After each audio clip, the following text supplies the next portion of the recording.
Olá, estamos dando início a mais um Pode Ser Humano, do projeto Humanize, que é uma iniciativa da Best Homenagens, a sua empresa de homenagem, e sempre trazendo pessoas que são destaque na área de relacionamento e na área do ser humano de uma forma geral. Hoje nós temos aqui conosco uma pessoa que tem uma abrangência enorme no que se refere a relacionamento, principalmente no que se refere a questões ligadas a problemas. Problemas quando a gente enfrenta perdas de uma maneira geral, né? Nós estamos falando da doutora Elaine Alves, muito bem-vinda, é um grande prazer estar com você aqui conosco, doutora, até porque, na verdade, o tema que você desenvolve com muita propriedade, afinal de contas, você é psicóloga. Psicóloga de formação. Isso, e tem doutorado e pós-doutoramento na área de psicologia também. Na área de psicologia, o doutorado na área do luto e o pós-doutorado na área de emergências e desastres. Aliás, você faz parte de um grupo chamado Núcleo de Intervenção Psicológica de... Sim, é o NIPED, Núcleo de Intervenção Psicológica em Emergências e Desastres, que é um grupo que treina psicólogos para estarem prontos para situações de emergência e desastres, além de colocar cursos, entre outros eventos dentro do NIPED. E o NIPED hoje ele faz parte da Prestar Cuidados em Psicologia, que é uma empresa voltada para as questões do luto. Legal, vamos falar um pouco sobre isso, sim. Eu tenho também uma grande expectativa de conhecer um pouco também a sua vivência no que se refere a luto, desastres, pandemia e sequelas desse processo. E, evidentemente, conosco, Vivi. Então, por favor. Estou aqui também. É um prazer, Elaine, conhecer a doutora Elaine, conhecê-la. E ouvir um pouco, estou bem curiosa, porque é um tema que a gente evita tocar, mas ele é super necessário de tocar, tanto dentro das organizações, acho que principalmente dentro das organizações, que é o nosso objetivo aqui. Então, estou bem curiosa para conhecer e saber como que a gente de RH pode ajudar os profissionais, né, a empresa, a lidar com essas situações cada vez... Nos últimos 2 anos foi muito comum, infelizmente, né? O prazer é meu e que bom, né? As empresas, as organizações, de um modo geral, precisam aprender a lidar com isso. Sim. E o que é luto, na verdade? Não necessariamente precisa ter uma morte para as pessoas ficarem enlutadas. Olha aí, Bernardo. Verdade, na verdade, a gente tem luto por razões mais diversas possíveis, mas... Eu fico muito contente de estar falando com uma psicóloga, com a sua projeção, porque essa é uma área que precisa desenvolver muito fortemente, mas tem uma dúvida que não dá para deixar de levantar. Por que luto? Essa é a pergunta. Eu falo que eu entrei enganada. Eu fui enganada. O que houve? Eu comecei meu mestrado estudando médicos e dentistas com HIV/AIDS. Isso. E aí eu fui estudar o preconceito e entrei na questão da morte social. O Betinho falava muito sobre morte social, ser cadáver ambulante, e eu comecei a estudar a questão da morte social e do luto da perda da identidade. Porque, principalmente naquela época, isso é um luto, né? Você deixa de ser saudável para ser uma pessoa com uma doença crônica. Então, você muda a sua identidade. E, no caso da AIDS, principalmente naquela época, era uma mudança absoluta, porque as pessoas não podiam mais trabalhar, enfim. E foi aí que eu comecei a estudar luto. E por que você começou a estudar um pouco as consequências da postura psicológica do aidético? Das pessoas com AIDS. Na verdade, porque, na época... principalmente o dentista. Eu estava dentro da faculdade de odontologia da USP. Fazendo o quê? Eu fazia um trabalho voluntário dentro do Centro de Atendimento a Pacientes Especiais, CAPFO-USP, né, da Que odontologia, ótimo. Que trabalha com pessoas, atendia muito. Quando ele foi inaugurado, ele foi para pessoas com AIDS. Quer dizer que você já tinha, na verdade, uma expectativa de atuação nessa área? Nossa, você quer saber a verdade? Eu não tinha, não. Eu estava muitos anos afastada. Só falo que eu me enganava, que eu trabalhava. Eu tenho uma filha com deficiência intelectual. E aí, quando ela nasceu, eu fechei consultório. Eu trabalhava na área da primeira infância. Aí eu parei tudo para cuidar dela. E aí eu estava fazendo isso. E um dia eu levei minha filha ao dentista, que era um dentista especializado, e esse dentista me convidou para fazer um trabalho voluntário lá nesse lugar. Olha que interessante. Eu falo que eu falo para todo mundo que eu retomei a minha vida aos 40 anos. Você acha que isso foi por acaso ou não? Eu acho que a vida vai levando, né? Não sei dizer se é destino, se é por acaso, mas as coisas acontecem quando você menos espera. Coisas boas. Sim, entendi. Que ótimo, muito interessante esse percurso que você teve. Até porque eu vi que você tem uma atuação forte na área de odontologia. Isso derivado da sua filha? Não, na odontologia, porque eu fui fazer esse trabalho na Faculdade de Odontologia da USP, que é no CAP, e lá e eu fiz o meu mestrado na Faculdade de Odontologia da USP, né, na odontologia social, porque exatamente isso. Lá tinha essa discussão que o dentista com HIV/AIDS não podia mais atender, porque ele infectaria o seu cliente, o que não é verdade. Já vou importante dizer que isso não é verdade. Legal, interessante. Porque senão vai a primeira informação, né? Mas isso era da época, porque havia muito preconceito. E aí você tinha dentista com 50 anos que de repente tinha que mudar Não tudo. tinha como fazer. E aí eu fiz um estudo sobre as perdas e um estudo sobre as leis também, que garantias ele tem, que na verdade ele não precisava contar, ele tem direito ao sigilo. Então ele podia continuar trabalhando do mesmo jeito. Agora, você fez uma observação muito interessante na época. Mudou isso hoje? Um pouco. O preconceito ainda existe, mas não é como era naquela época.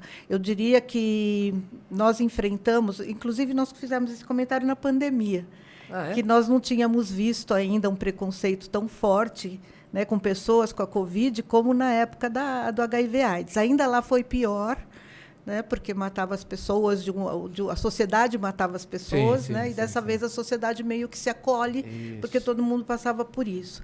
Mas lembrou muito os anos de 85 a 95, que foi o período mais forte com relação aos grandes preconceitos com relação à AIDS. Hoje as pessoas esqueceram um pouco disso, o que é um perigo também, porque ela está aí. Tá, mas você faz uma observação interessante também. Muito do que se falava na época sobre contágio não tem fundamento. O risco de contágio, eu falo na época porque essas coisas mudam. Para uma pessoa se infectar em hepatite era de 10%. E de HIV/AIDS era 0,03%. E o risco maior é do dentista ser infectado pelo paciente. É mesmo? Claro, porque ele mexe na boca.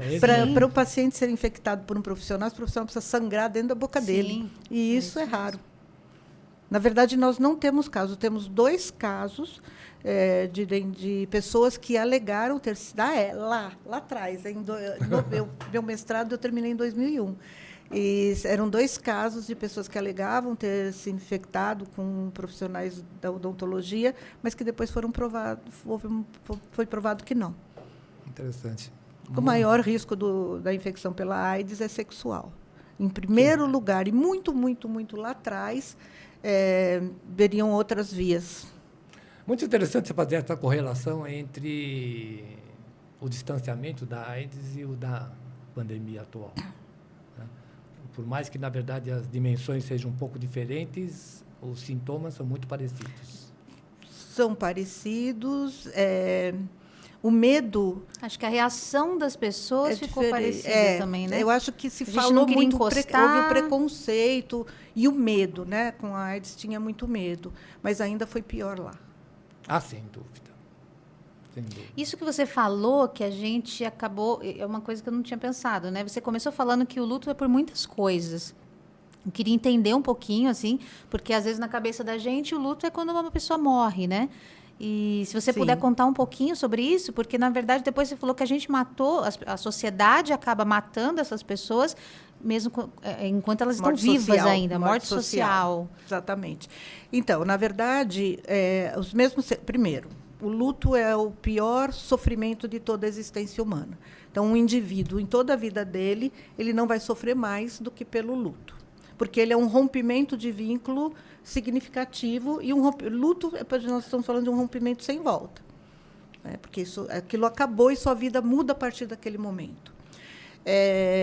E não necessariamente tem a ver com morte, mas tem a ver com mortes, né, que acontecem ao longo da vida. Por exemplo, o desenvolvimento humano.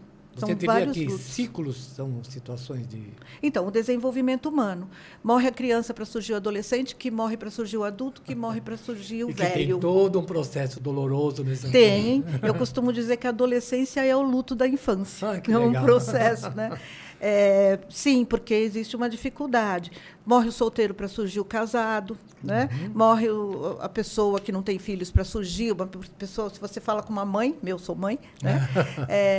Parece que eu nunca existi sem meus filhos. Sim, é fato. Porque então na verdade, há uma mudança de identidade. Só que alguns desses lutos, eles vêm misturados com sensações de alegria, porque também tem a ver com o senso comum. Então, a maternidade é linda, o casamento é lindo, mas as pessoas costumam passar por um período de melancolia, né? Vou colocar assim, que não se entende por quê, né? Porque é a saudade da vida anterior. Então, uma dificuldade de adaptação. Uma perda eventual. Não é uma perda eventual, é uma perda importante, porque você muda completamente a sua identidade, né? E você pensar assim, uma pessoa que casa e separa ou fica viúva, também tem uma perda de identidade, porque nunca mais você será solteiro, ou é divorciado ou é viúvo. E a separação, ela também é um luto bastante significativo. O luto da separação é semelhante ao luto pela morte do cônjuge. Em termos de dimensão? Difícil falar de dimensão. Intensidade? Vamos falar de luto assim, rompimento. O luto é o preço do amor. Então, é o que a gente paga por amar. Então, ele depende do vínculo.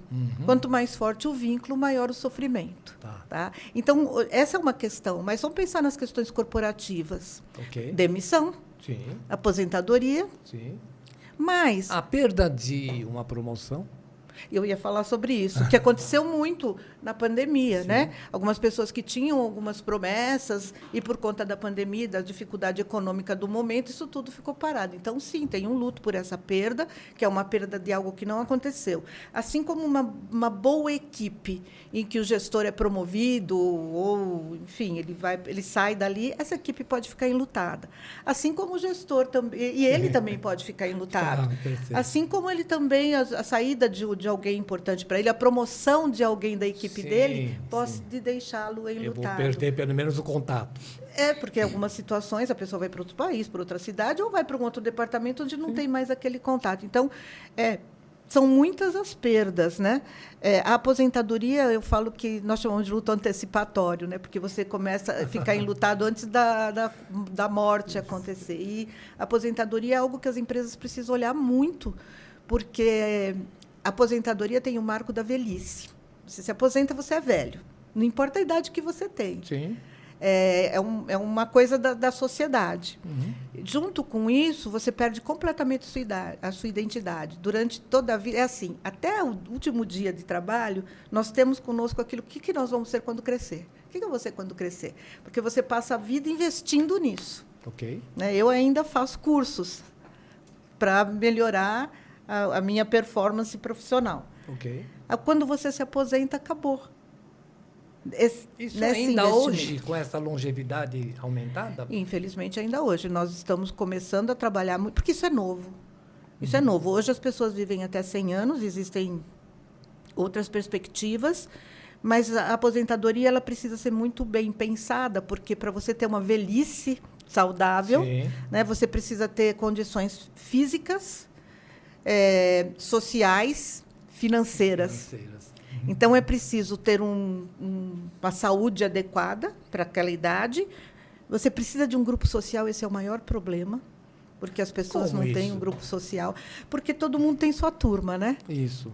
E a pessoa, quando se aposenta, ela começa a viver. Na verdade, você vive para o trabalho e para casa. E acaba deixando essa parte social, né? Sair com os amigos, encontrar os amigos, é fundamental. Deixa eu fazer uma observação aqui, agora meio de gênero, se vocês me permitem, né?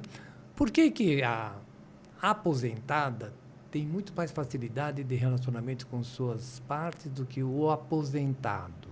Na verdade, isso tem a ver mesmo com o gênero, né? A mulher tem mais facilidade de manter as amigas. Isso, né? Isso. De levar as amigas da infância, né? Da infância até a velhice, ou fazer outras amigas. E o homem, ele tem os amigos do trabalho, os colegas do trabalho.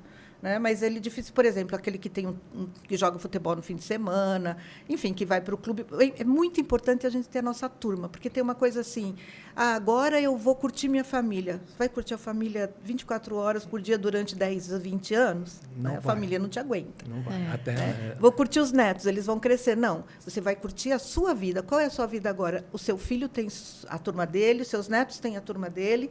E qual é a sua turma? Significa E mais, é uma turma que precisa estar sempre em renovação, porque tem sempre alguém saindo, ou porque vai morar com a família, ou porque morre, ou porque vai para uma instituição. Significa dizer que, na verdade, na preparação da aposentadoria, ter o cuidado em ter esse grupo social é fundamental. Grupo social, na verdade, se preparar mesmo, de todas as maneiras, para ter uma velhice saudável. E a velhice, ela é um luto importante, assim, uma pessoa...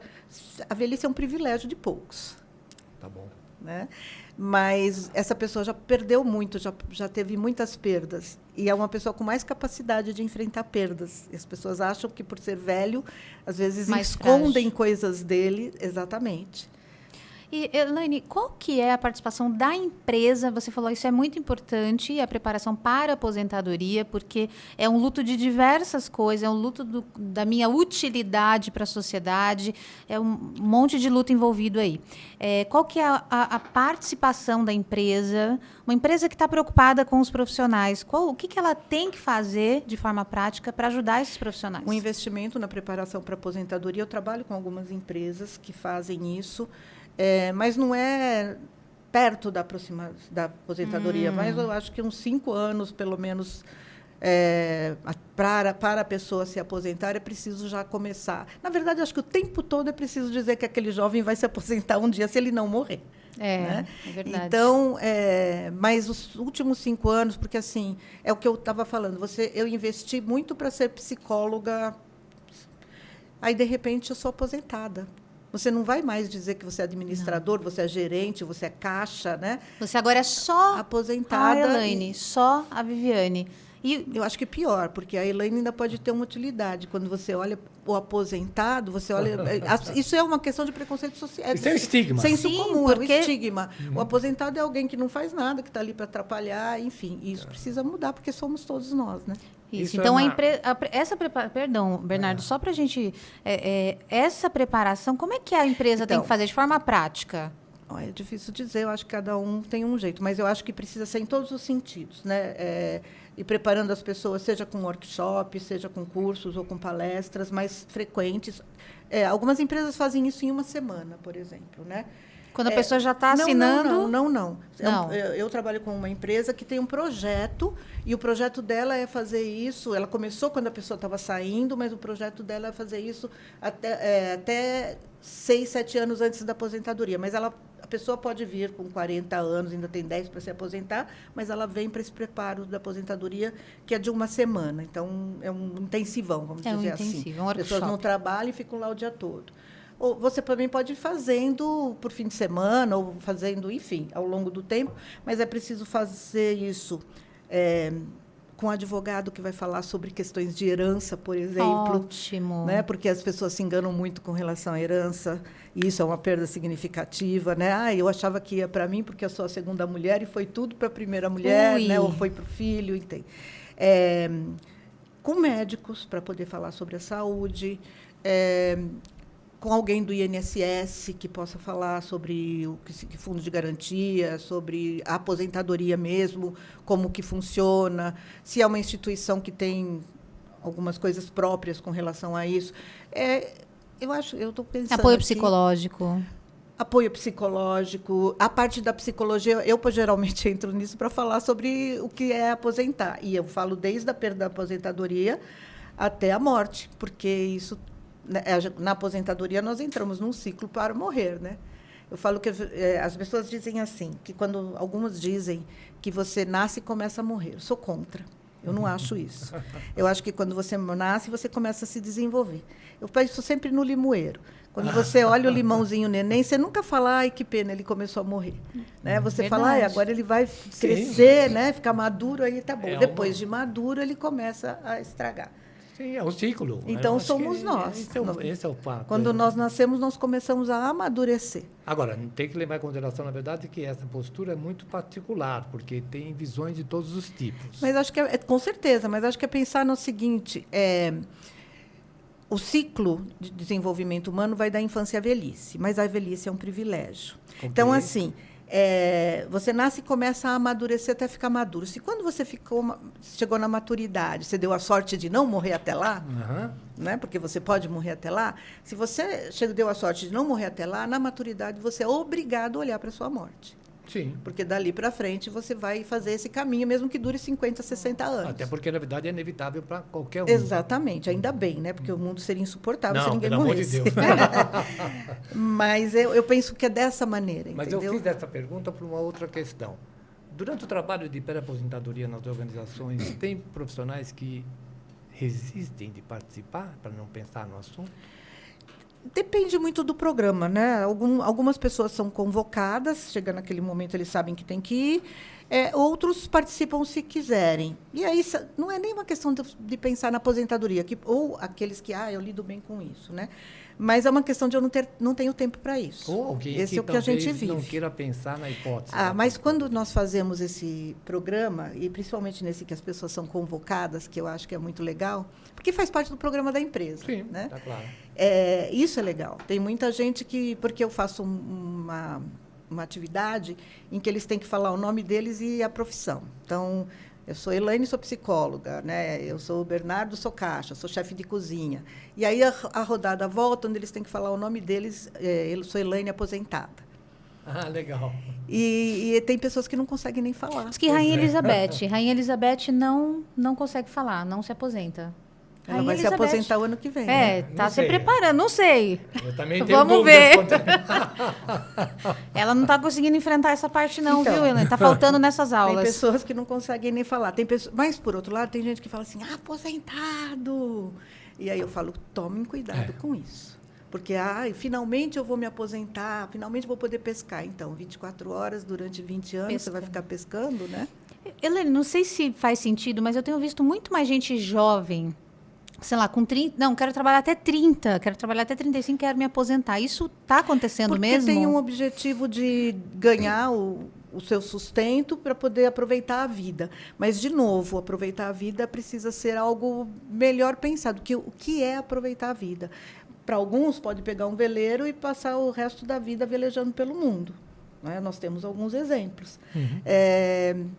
Enfim, o que é aproveitar? Pode ser que você se aposente aos 30 e, de fato, aproveite a vida. E pode ser que você se aposente aos 30 e a vida perca o sentido. E, ao perder o sentido, as pessoas podem se deixar morrer e podem se matar, que é outra questão que as instituições precisam pensar. Então, pela ordem, né, pensando no que nós estamos falando, primeiro é importante pensar na aposentadoria, sim, porque a maior perda é a mudança de identidade e a mudança do mundo presumido. Porque o que é o mundo presumido? Nós sabemos o que nós vamos fazer amanhã, domingo, na Páscoa, no Dia das Mães, até o Natal. A gente mais ou menos sabe. Quando acontece uma perda significativa, é um chute no formigueiro, você se desorganiza completamente. Então, a aposentadoria é isso. Então, eu trabalho hoje, amanhã eu não trabalho mais. O primeiro mês fica de férias, mas e depois? Né? Então, é preciso, porque até férias de 30 dias, às vezes a gente fala, não, 30 dias é muito.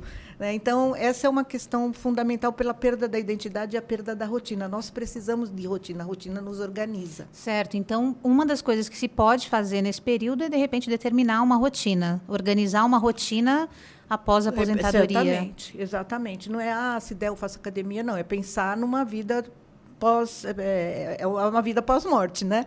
Porque a aposentadoria é uma vida pós-morte. Outras questões que eu acho que é preciso pensar na empresa é o que uma perda significativa, né, pode levar. Por exemplo, claro que a pandemia impossibilitou que se fale, não é possível não falar sobre morte e luto. Todas as instituições, todas as organizações terão pessoas enlutadas por alguém que perdeu e, em muitas situações, terão perdido seus colaboradores. Sim, né? Colega do lado, né? E esse luto ele pode ser único, como pode ser de perdas múltiplas e sobrepostas. Então, imagina uma pessoa que perdeu 3 pessoas. Nos atendimentos, nós encontramos pessoas que perderam muitas pessoas. O seu colaborador pode ter perdido uma pessoa, mas pode ter perdido 3, 4. Pela Covid, mas não esquece que, além da Covid, as pessoas morriam pelas outras causas que continuaram morrendo. Então, pode ser por outras. E a instituição, a organização, pode ter perdido algum colaborador. Então, a instituição... Agir, né? Exatamente. Na verdade, nesse momento, como receber esses profissionais que voltam no trabalho híbrido ou no trabalho presencial, que começa isso agora, como receber esses profissionais. Nós temos a tendência a não tocar no assunto. Sim, a gente até falou no início aqui, né? A gente evita isso. Se você perdeu alguém, ninguém fala sobre isso. E isso, eu costumo dizer que isso é uma falta de respeito com alguém que está enlutado, você não perguntar para ele como ele está em relação àquilo. É uma pergunta óbvia, mas ele espera ser cuidado e não ser ignorado. Né? Ignorar é muito o oposto de cuidar dela. Você está tratando um assunto que me interessa muito. Luto é comum. Claro, o luto é comum. O luto eu estou pensando aqui, né, se a gente tem mais luto ou mais adolescentes, porque pensando na adolescência a gente pensa em vida, né? Mas, em sendo comum, as pessoas deveriam trabalhar com isso de uma maneira um pouquinho mais organizada. Por isso que ela está aqui, ela vai contar tudo para a gente hoje, Bernardo. Bom. Vai, você vai ver até o final. Não, muita gente, você vai ver. Por que essa dificuldade e que caminho seria Isso é histórico, cultural, tá? Felipe Arrier fez um estudo sobre isso no livro O Homem Perante a Morte, né, ou A História da Morte no Ocidente, que ele coloca de uma maneira bem importante. O homem sabia que ia morrer até mais ou menos o final do século XIX, início do século XX, porque nós tínhamos uma medicina limitada. Okay. Então, ele ia morrer. No começo, nem medicina tinha. Então, ele lidava com isso de uma maneira... Fazia parte da sociedade. Então, uma pessoa que ela adoecia dentro de casa, e ela esperava pela morte dentro de casa, ela morria ali, e ela era preparada ali, porque depois ela ia para cima da mesa da cozinha, onde seria o velório. E todas as pessoas participavam disso. Crianças, jovens, idosos participavam disso, inclusive de ver isso. Agora morreu, agora alguém vai trocar, alguém vai cuidar desse corpo. E as crianças participavam dos velórios, elas ficavam brincando embaixo da mesa, né? Elas iam aos enterros. Tinha medo? Faz parte. Né? Mas a morte era conhecida. Então, e ele chama isso de morte domada ou domesticada. Domada porque todo mundo sabia que ia morrer, não tinha o que fazer, né? Vão morrer. E domesticada porque ela era doméstica, acontecia em casa. Com o avanço da medicina, e principalmente depois da Segunda Guerra Mundial, 1950 mais ou menos, a medicina deu um salto na Segunda Guerra, mas com o avanço da medicina, as pessoas morriam muito cedo e a mortalidade infantil era muito alta. E aí, com o avanço da medicina, as pessoas começaram a procurar o hospital. O hospital era o lugar de morrer. De repente, o hospital começou a ser o lugar de você encontrar a cura. Se não tinha cura, você podia ser cuidado e viver mais, mas também ia morrer no hospital. Então, é quando a morte sai da casa e vai para o hospital. Então, a morte deixa de ser doméstica e os velórios também saem das casas. E aí ela começa a incomodar, e o corpo fica feio, a morte passa a ser um tabu, não se deve falar sobre isso, falar disso é chamar. Então, muda a cultura. Né? O Arrier fala muito que é final do século XIX, início do século XX, mas fica muito mais claro para nós a partir da metade do século XX. E aí a morte, aí ele chama isso de morte invertida, porque inverte da morte domada e domesticada, ela se inverte completamente, né? E agora não se pode mais falar sobre isso. Esse é o momento que nós vivemos. E ele termina aí. Embora ele tenha vários, falei do primeiro e do último conceito dele só. Mas aí nós temos outros conceitos sobre morte. Então, é cultural não falar... E veja, cultural no Ocidente. No Ocidente. Porque isso tem a ver com o lugar, né? Por exemplo, e veja, não é que no Oriente... No Oriente, eles têm uma outra relação com os mortos... Mas isso não quer dizer que não há sofrimento, porque isso também é mito, achar que no Oriente eles aceitam bem a morte. Então, a festa é a homenagem. Né? Então, nós temos os nossos rituais, e cada um tem um ritual. Sim. Né? No Japão, por exemplo, se oferece muita comida, né? Muitas flores. Então, na verdade, é a homenagem, qual é o ritual de despedida que cada cultura tem. Então, a primeira coisa também que você está trazendo é que a gente deve tocar no assunto. É uma forma até de respeito com aquela pessoa que perdeu um ente querido. É verdade, é preciso tocar no assunto. E mais importante do que tocar no assunto, eu acho, é permitir que a pessoa fale. Porque como nós não sabemos lidar com a dor do outro, quando essa pessoa começa a falar, nós temos a tendência de dizer, não, melhor você não falar, não fala sobre isso faz mal para você. Na verdade, faz mal para quem está ouvindo. Porque é comum algumas pessoas enlutadas não quererem falar, isso acontece, mas a maioria das pessoas querem falar sobre quem morreu, e aí tem uma outra que querem falar sobre quem morreu e querem falar sobre os últimos dias de vida até o momento do enterro, da cremação. As pessoas, inclusive, falam, ai, não chora. Pois Como não chora, gente? Eu costumo dizer, ó, senta aqui, chora tudo que você tem que chorar, só levanta quando parar. Isso é ser humano no trabalho também. Exatamente. Na vida, né? Mas e dentro isso vai do trabalho. acontecer, porque você imagina, né? Isso é uma outra questão importante, que as pessoas enlutadas têm 2 dias. Perdeu uma mãe, uma pessoa a sua mãe, você tem 2 dias. Você tem 2 dias. Então, algumas empresas, né, algumas instituições são mais humanas, né, e dão uma semana. Já vi caso até de 1 mês e os casos mais raros de dizer volte quando você se sentir melhor. Porque chega uma hora, né, que a pessoa vai, porque o trabalho vai fazer bem para ela. Sim. Mas no vai terceiro ocupar. Dia, Não ela é vai o fazer momento. mal para o trabalho. Tá. Olha só que importante. Uma pessoa enlutada, ela tem a atenção e a concentração prejudicadas. Ela fica sem foco. Porque toda vez ela é lembrada de que aquilo aconteceu. Porque não é porque alguém morreu que você entende.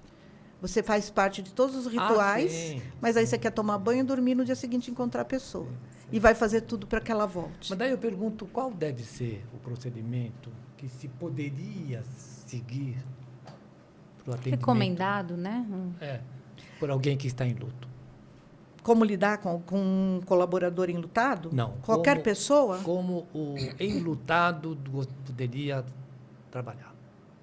Bom, o enlutado, ele tem um momento em que ele... Tem as fases. Veja, o que tem o luto? O luto ele é voltado para perda e para reparação. Hoje isso é até chamado de método dual, até tem uma teoria a respeito, mas, na verdade, sempre foi assim. Né? O luto saudável, vamos dizer assim, você tem hora que você está muito focado na perda e, de repente, você está focado na reparação, né? No que você tem que fazer. Mas o início, geralmente, a pessoa só está focada na perda. Ou seja, não há muito o que fazer nesse processo. Não, respeitá-la. É passar, né? Não. Mas do ponto de vista do enlutado, não tem nada que ele possa fazer que possa amenizar E por esse que sofrimento. amenizar? Não sei. Essa é a minha pergunta. Então, e por que amenizar? Por que não permitir que ele Quer sofra? dizer, então, nesse momento, permitir que ele sofra todo o processo é absolutamente natural e esperado. Natural, E esperável, necessário. necessário e saudável. Ótimo. E eu ainda costumo dizer para eles assim, o sofrimento é um direito, usufrua do seu direito. Sofrer é horrível. Não. Mas veja, se você vê uma pessoa muito feliz, ninguém se preocupa em falar, vamos no médico que você está feliz demais. E se ela ficar feliz por muito tempo, pode incomodar algumas pessoas, mas ninguém se preocupa. Agora, por que se ela estiver triste por muito tempo, sei. incomoda tanto? Então, dar esse tempo é fundamental. Fundamental. É fundamental. E, assim, no início, como eu disse, a pessoa está muito focada na perda. Algumas pessoas negam a morte, continuam vivendo como se nada tivesse acontecido. Isso tudo é preciso olhar cada caso. Não necessariamente é um problema. Sim. É a maneira que ela teve de não enlouquecer até entrar em contato com aquilo. Mas o que eu quero dizer é, você levar uma pessoa no terceiro dia, ou mesmo uma semana depois, ela até está tentando trabalhar, mas, de repente, vem assim, fulano morreu. A casa caiu. O que eu vou fazer agora? Então, vem aquilo. E naquilo, então, assim, a pessoa se perde. Então, é foco e consciência. A pessoa se fere mais, se machuca mais, se queima, né? Porque ela está menos concentrada, menos atenta. Ou seja, às vezes as pessoas voltam para o trabalho por uma questão legal, mas assim, uma questão que a empresa, por liberalidade, pode falar, fica um pouco mais. Isso. Né? Porque, afinal de contas, aquilo, na verdade, as empresas talvez não enxerguem, mas tem um custo envolvido, porque você disse, perde foco, perde atenção. Imagina, sei lá, um contador que está fazendo o balanço da empresa. O que pode acontecer, né? O reflexo que pode ter na empresa depois. A empresa talvez não enxergue essa parte. Dificilmente é tão grave. Né? Tá. Eu lembro que até uma vez trabalho com a Polícia Militar e alguém falou, então eu não posso recrutar alguém, né, lutado, né? E o próprio RH, né? Então uma pessoa enlutada, então não deve ser, enfim, não serve para a nossa equipe, não, porque aquilo vai passar.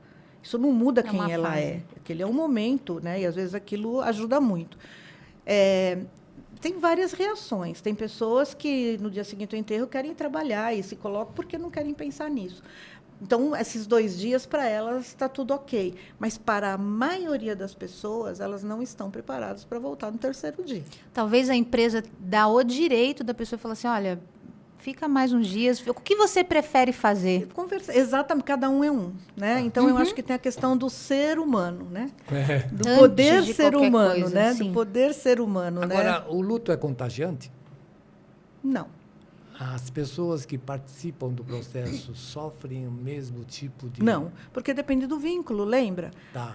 Quando você vai a um velório, por exemplo, poucas pessoas ali ficarão realmente enlutadas. Mas se a pessoa trabalha comigo, faleceu... Você pode. Então, É o o seu vínculo. vínculo com ela, Aliás, né? numa equipe, isso é muito importante. Eu trabalho muito com escolas. E eu falo muito isso. Se morre um professor ou morre alguém da escola, e na empresa é a mesma coisa. É preciso olhar, todos vão ficar chocados com aquilo. Né? Então, E passa preciso pelo dar um luto. espaço. O luto depende do vínculo. Alguns não ficarão enlutados. Outros poderão ficar. Outros vão ficar menos, né? Essa questão de graduação não tem muito isso, mas depende do vínculo. Mas então é preciso olhar quem são as pessoas que tinham mais vínculo Ok. e cuidar dessas pessoas. Porque essas pessoas vão sofrer por mais tempo. Uhum. Eu me lembro de um trabalho que eu fiz numa empresa, que eu fiz logo depois, por um suicídio. O suicídio é uma coisa que marca muito. Uhum. Eu fui logo depois, eu fui 3 meses depois. 3 meses depois, a maioria daquelas pessoas que estavam em sofrimento, quando eu fui, não estavam mais em sofrimento.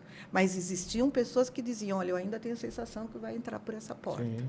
Eu ainda sofro. Sim.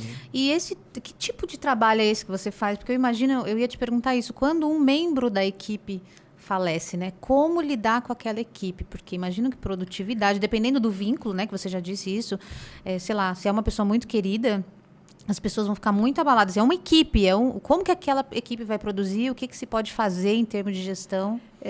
Algumas empresas... Acontece mais das empresas chamarem quando é uma morte trágica. Trágica. Ou uma morte dentro da empresa, né? Porque tem as mortes dentro da empresa ou uma morte trágica. Mas mesmo um profissional que morre até por velhice, que você vai considerar... Gente, morrer por velhice é morte natural. É chamado assim. Não é mais. Agora você tem que ter um motivo para morrer, né? Mas não, é morte natural. Então, seja uma pessoa que está lá há muito tempo, enfim, e morre por conta disso, alguma pessoa que adoece e a equipe acompanha, enfim. Ou outras mortes, consideradas mortes do cotidiano, são poucas as empresas que pedem um trabalho, uma consultoria, né, ou uma assessoria nisso. É mais para morte trágica. Mas, veja, não importa, a morte é morte. Morte é morte. Então, as pessoas ficarão enlutadas e, de novo, as pessoas não sabem lidar com isso, porque existe um senso comum que é muito forte. Né? Então, as pessoas reagem ao senso comum, do tipo, nossa, fulano está chorando, né? Então, você encontra de tudo. E aí, nós costumamos fazer um trabalho com a equipe, depende da morte, né, com a equipe, onde elas possam falar, onde as pessoas podem falar como se sentem. E esse é um trabalho, ele é único, na maioria das vezes ele é único, ele é pontual e efetivo, e ele é de prevenção de adoecimento, porque tem uma coisa, prevenção de agravos à saúde mental, porque se ninguém faz nada, fulano é um número, nós somos um número, eu morro, eles colocam outro no lugar e acabou. Se a empresa faz alguma coisa, nossa, nunca imaginei que a empresa fosse fazer isso. Estou aqui, a maioria diz isso, estou aqui impressionado da empresa estar cuidando da gente. Então, esse efeito é forte. É forte. É forte e é importante, porque você tem um funcionário um colaborador mais satisfeito com a sua empresa. Quanto mais satisfeito... Você nota isso de uma forma concreta dentro das organizações? Existe depoimento sobre isso? Sim, esses depoimentos. Não é todo mundo que coloca, não, né? Lógico. Mas sempre tem. Nossa, eu estou impressionado da empresa estar fazendo isso. Assim como também, eu posso imaginar, desculpa, Pode falar. que o descaso é muito O descaso é exatamente isso, né? Nós não somos nada, somos só número, você morre, coloca outra pessoa, né? Primeiro convite para sair, aquela pessoa Fala, não, Exatamente. Então, por exemplo, nessa assessoria, a pessoa tem uma sala. O que fazer com a sala daquela pessoa? Quando é que você pode pôr alguém naquela sala? O que fazer com as coisas que estão ali? Como é que eu chamo a família? Os funcionários, os colegas ficam assistindo a família ir lá pegar as coisas da pessoa. Ou eu não então, assim, ou não vou entregar para ninguém, vou jogar tudo fora. Então, e nas empresas, quando nós fazemos trabalho, é incrível. Às vezes as pessoas pegam não, esse boné era muito representativo, coloca um prego lá e o boné vai ficar na parede. Tem gente que faz questão de pôr uma fotografia e deixar a fotografia da pessoa. Cada um, não, ele usava sempre essa caneta, eu quero essa caneta para mim, eu quero ficar com óculos. Então, assim, é um trabalho que é importante. Parece bobagem. Eu estou falando da sala, mas a gente faz trabalho com a mesa. Sim. Né? Porque, e na pandemia, isso é uma coisa que já surgiu nas empresas, né? Do tipo assim, mas era minha amiga que ocupava aquela mesa, ela morreu por Covid ou qualquer outra coisa, e eu vou chegar lá e vai ter outra pessoa naquela mesa. Invasor. Sempre. E nós vemos muito isso com o professor substituto. Quando morre um professor, o professor substituto tem muitos problemas. Sofre um pouco. Porque ele é alguém que está pegando as coisas dela, que só queria muito que ela morresse para pegar esse lugar, agora está fuçando no armário. Então, eu falo sempre que nas escolas você tem que cuidar do professor substituto também. Sim. Então, um pouco... E aí, esse profissional que entra, né, substituto, também, né? Porque é verdade que nós estamos esperando alguém morrer para poder ocupar aquela mesa, ainda mais nesse mundo com tantas pessoas sem emprego. Competição, de qualquer né? forma. Então, assim... Quer dizer que quando, na verdade, um profissional, um executivo falece dentro da organização, o cuidado com o substituto deve ser muito específico. Deve. Tudo depende... Veja, tudo depende dessa figura. Claro que algumas pessoas serão muito ligadas, e eu já vi isso de o executivo e depois toda a equipe demitida, né? Tem algumas coisas que aí são outras perdas, outra né? coisa. Que vem junto, porque veja, uma morte, ela não é só a pessoa que morre. Existem outras perdas que vêm junto, né? Então, o pai que perde o filho, ele vai ser sempre pai, mas a paternidade dele vai embora com esse filho, toda a função vai embora. E a mesma coisa, enfim. Então, esse executivo, se ele é querido, isso é muito importante, né? Isso é muito importante. Se ele não é querido, também existe a questão do alívio, porque ninguém é obrigado a gostar de ninguém. Ok. Né? Okay. Então, assim, não é porque ele morreu, mas é porque ele deixou de estar aqui. Agora, o substrato de tudo isso parece-me que pode ser colocado em termos de saúde mental ou não? Sempre. Sempre é saúde mental. Uma pessoa enlutada está com a saúde mental afetada naquele momento. E o procedimento que a empresa toma a respeito disso mexe com a saúde mental. Com certeza. Quanto mais indignado ele fica, né, mais isso vai piorando. Né? Vamos pensar nós com as nossas indignações, né, do cotidiano. Como é que você está fazendo todo o resto, né? Bom, eu ouço viúvos, pessoas que perdem os cônjuges, né? 3 dias depois, 1 semana depois, como é que eu consigo trabalhar? Pais que perdem filhos. Eu costumo dizer para não graduar a dor, né? Não existe dor maior nem dor menor, existe dor. Tem a pandemia, mas também nós tivemos desastres dentro do desastre da pandemia. Então, algumas pessoas, elas perderam casa, por exemplo, perderam o carro nas enchentes. Mas foi só o carro. Opa! Né? Perderam partes do corpo. A um luto, você deixa de ser quem você era para ser uma pessoa... Né? Então, é preciso... Porque as pessoas costumam dizer, mas foi só a casa. Mas foi só a perna, você saiu vivo. Né? O que significa isso? Né? Será que saiu vivo mesmo? A minha pergunta sempre é, será que está vivo mesmo? Elaine, então a gente está numa sociedade que você não pode sofrer. Não, você está vivo, é o que importa. Você entrar na sua cara e roubar, não, mas você está vivo, né? Então parece que você não tem o direito de sofrer de hoje em dia, né? É isso mesmo? É uma coisa do viver o hedonismo, né? Preciso ser feliz a qualquer Prazer custo, o tempo né? todo, E nós somos humanos. Hoje eu estou melhor, amanhã eu estou pior, independente de luto. Né? De repente, eu fico chateada porque o dia está... Eu, por exemplo, estou muito chateada porque o outono entrou com cara de outono. Eu gosto do verão. E eu já estou amando, gente. Não, eu gosto do outono, mas o verão foi por curtinho. E quando o verão entrou, ele tinha cara de outono, né? Então, é verdade. Não é? Tem razão. Agora ele entrou com cara de outono. Agora não. Então, assim, às vezes... quero dizer que a gente fica chateado por qualquer circunstância, né? Mas e imagina uma pessoa enlutada com muitas perdas, múltiplas perdas, porque a Covid trouxe essa questão das múltiplas perdas. E o que tem a ver com lutos sobrepostos, né? Sempre com muito risco. O luto, ele é um processo normal. Nós nascemos para morrer, portanto, nascemos com a chavinha para enfrentar isso. Então, a grande maioria das pessoas vai passar. Eu costumo, quando eu falo com as pessoas que eu atendo, eu costumo dizer: olha, você imagina numa floresta muito perigosa, que machuca, que fere, né? Então, no começo ainda tem um pouco de luz, aí você vai entrar no centro da floresta, onde vai estar tudo escuro, você não vai enxergar nada, e você vai se arranhar, vai cair e tal, até que do outro lado você começa a ver luz. Só que essa floresta, né? Porque o luto não tem tempo. Mas é preciso saber. Então, esse é um processo que e essa pessoa enlutada, ela vai estar nesse processo. E a gente tende a repelir, aparentemente, esses sentimentos que parecem que são ruins. Chateação, não posso me sentir chateada. Por que você me sentir chateada? Afinal, eu estou viva, o sol está brilhando, por que você está chateada, né? Por causa do outono, né? Exatamente. Então, a gente tende a repelir. Não é um comportamento aceito. Não, você não pode. É um barato isso. Agora, faz uma questão. Home office causa luto? Para muitas pessoas, sim. Não necessariamente para todos. E agora as empresas estão enfrentando isso, né? Tem alguns que querem voltar todos os dias, outros que querem ficar um pouco em casa, um pouco lá, e outros que não querem de maneira alguma, né? E as empresas vão se adaptar a isso.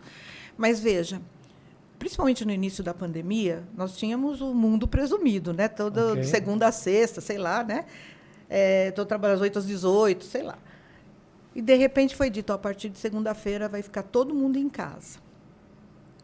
Para algumas pessoas pode ter sido muito bom pensar nessa coisa de estou em casa, né? Eu falo que é sempre a primeira sensação de férias. Mas, para muitas pessoas, isso foi muito sério. Para os alunos também, enfim, para todas as idades, isso foi muito sério. Porque você perde a sua rotina, você se desorganiza. E aí é um tempo para uma reorganização. A maioria se adaptou, mas algumas ficaram querendo voltar. Eu conheço algumas, né, que precisavam voltar. E causa luto porque, veja, você perdeu o contato com as pessoas, perdeu o cafezinho, perdeu até a Dona Maria que fazia o cafezinho, ia lá, te levava uma xicrinha, né? Eu falo que se perdeu até o trânsito, que é algo que a gente reclama muito, né? Sim. Mas a gente se distrai no trânsito.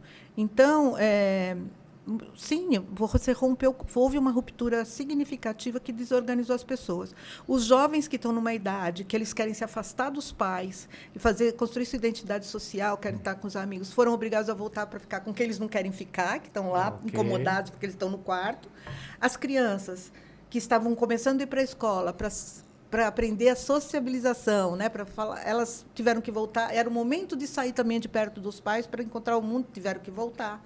Então, teve muitas perdas importantes. E agora os professores estão observando que os alunos desaprenderam, que a maioria deles voltou para a escola com anos, né? Não no momento que ele saiu, mas regrediram 2 anos, quer dizer, por aí. Não só perderam, como regrediram. Exatamente. Então, houve muitas perdas.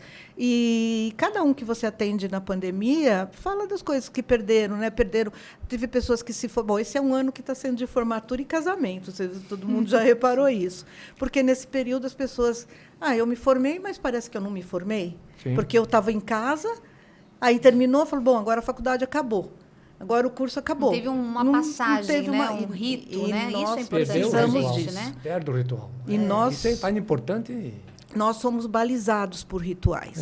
Balizados. Inclusive, eu falo muito, um outro rito que foi bastante comprometido foi o ritual de despedida. As pessoas não podiam se despedir, né? Como fazer o luto nisso? Aliás, esse foi um ponto chave do processo. Mesmo. Eu vou contar uma história bem rapidinho, né? Infelizmente, meu pai faleceu com 43 anos, é a idade que eu tenho hoje, e ele faleceu com câncer. E aí, naquele momento, eu, com toda a minha sabedoria, em cima dos meus 20 anos, a minha irmã tinha 7, eu disse, não, você não vai ver o pai morto. Por quê? A cara dela... Porque eu quero que você guarde na sua cabeça, pensando comigo, né? A imagem do papai vivo. E assim, para mim, eu estava protegendo ela. O que aconteceu? Isso nunca aconteceu na cabeça dela. Nunca teve esse rito, essa coisa que você vai explicar agora aqui pra gente, né? Essa importância.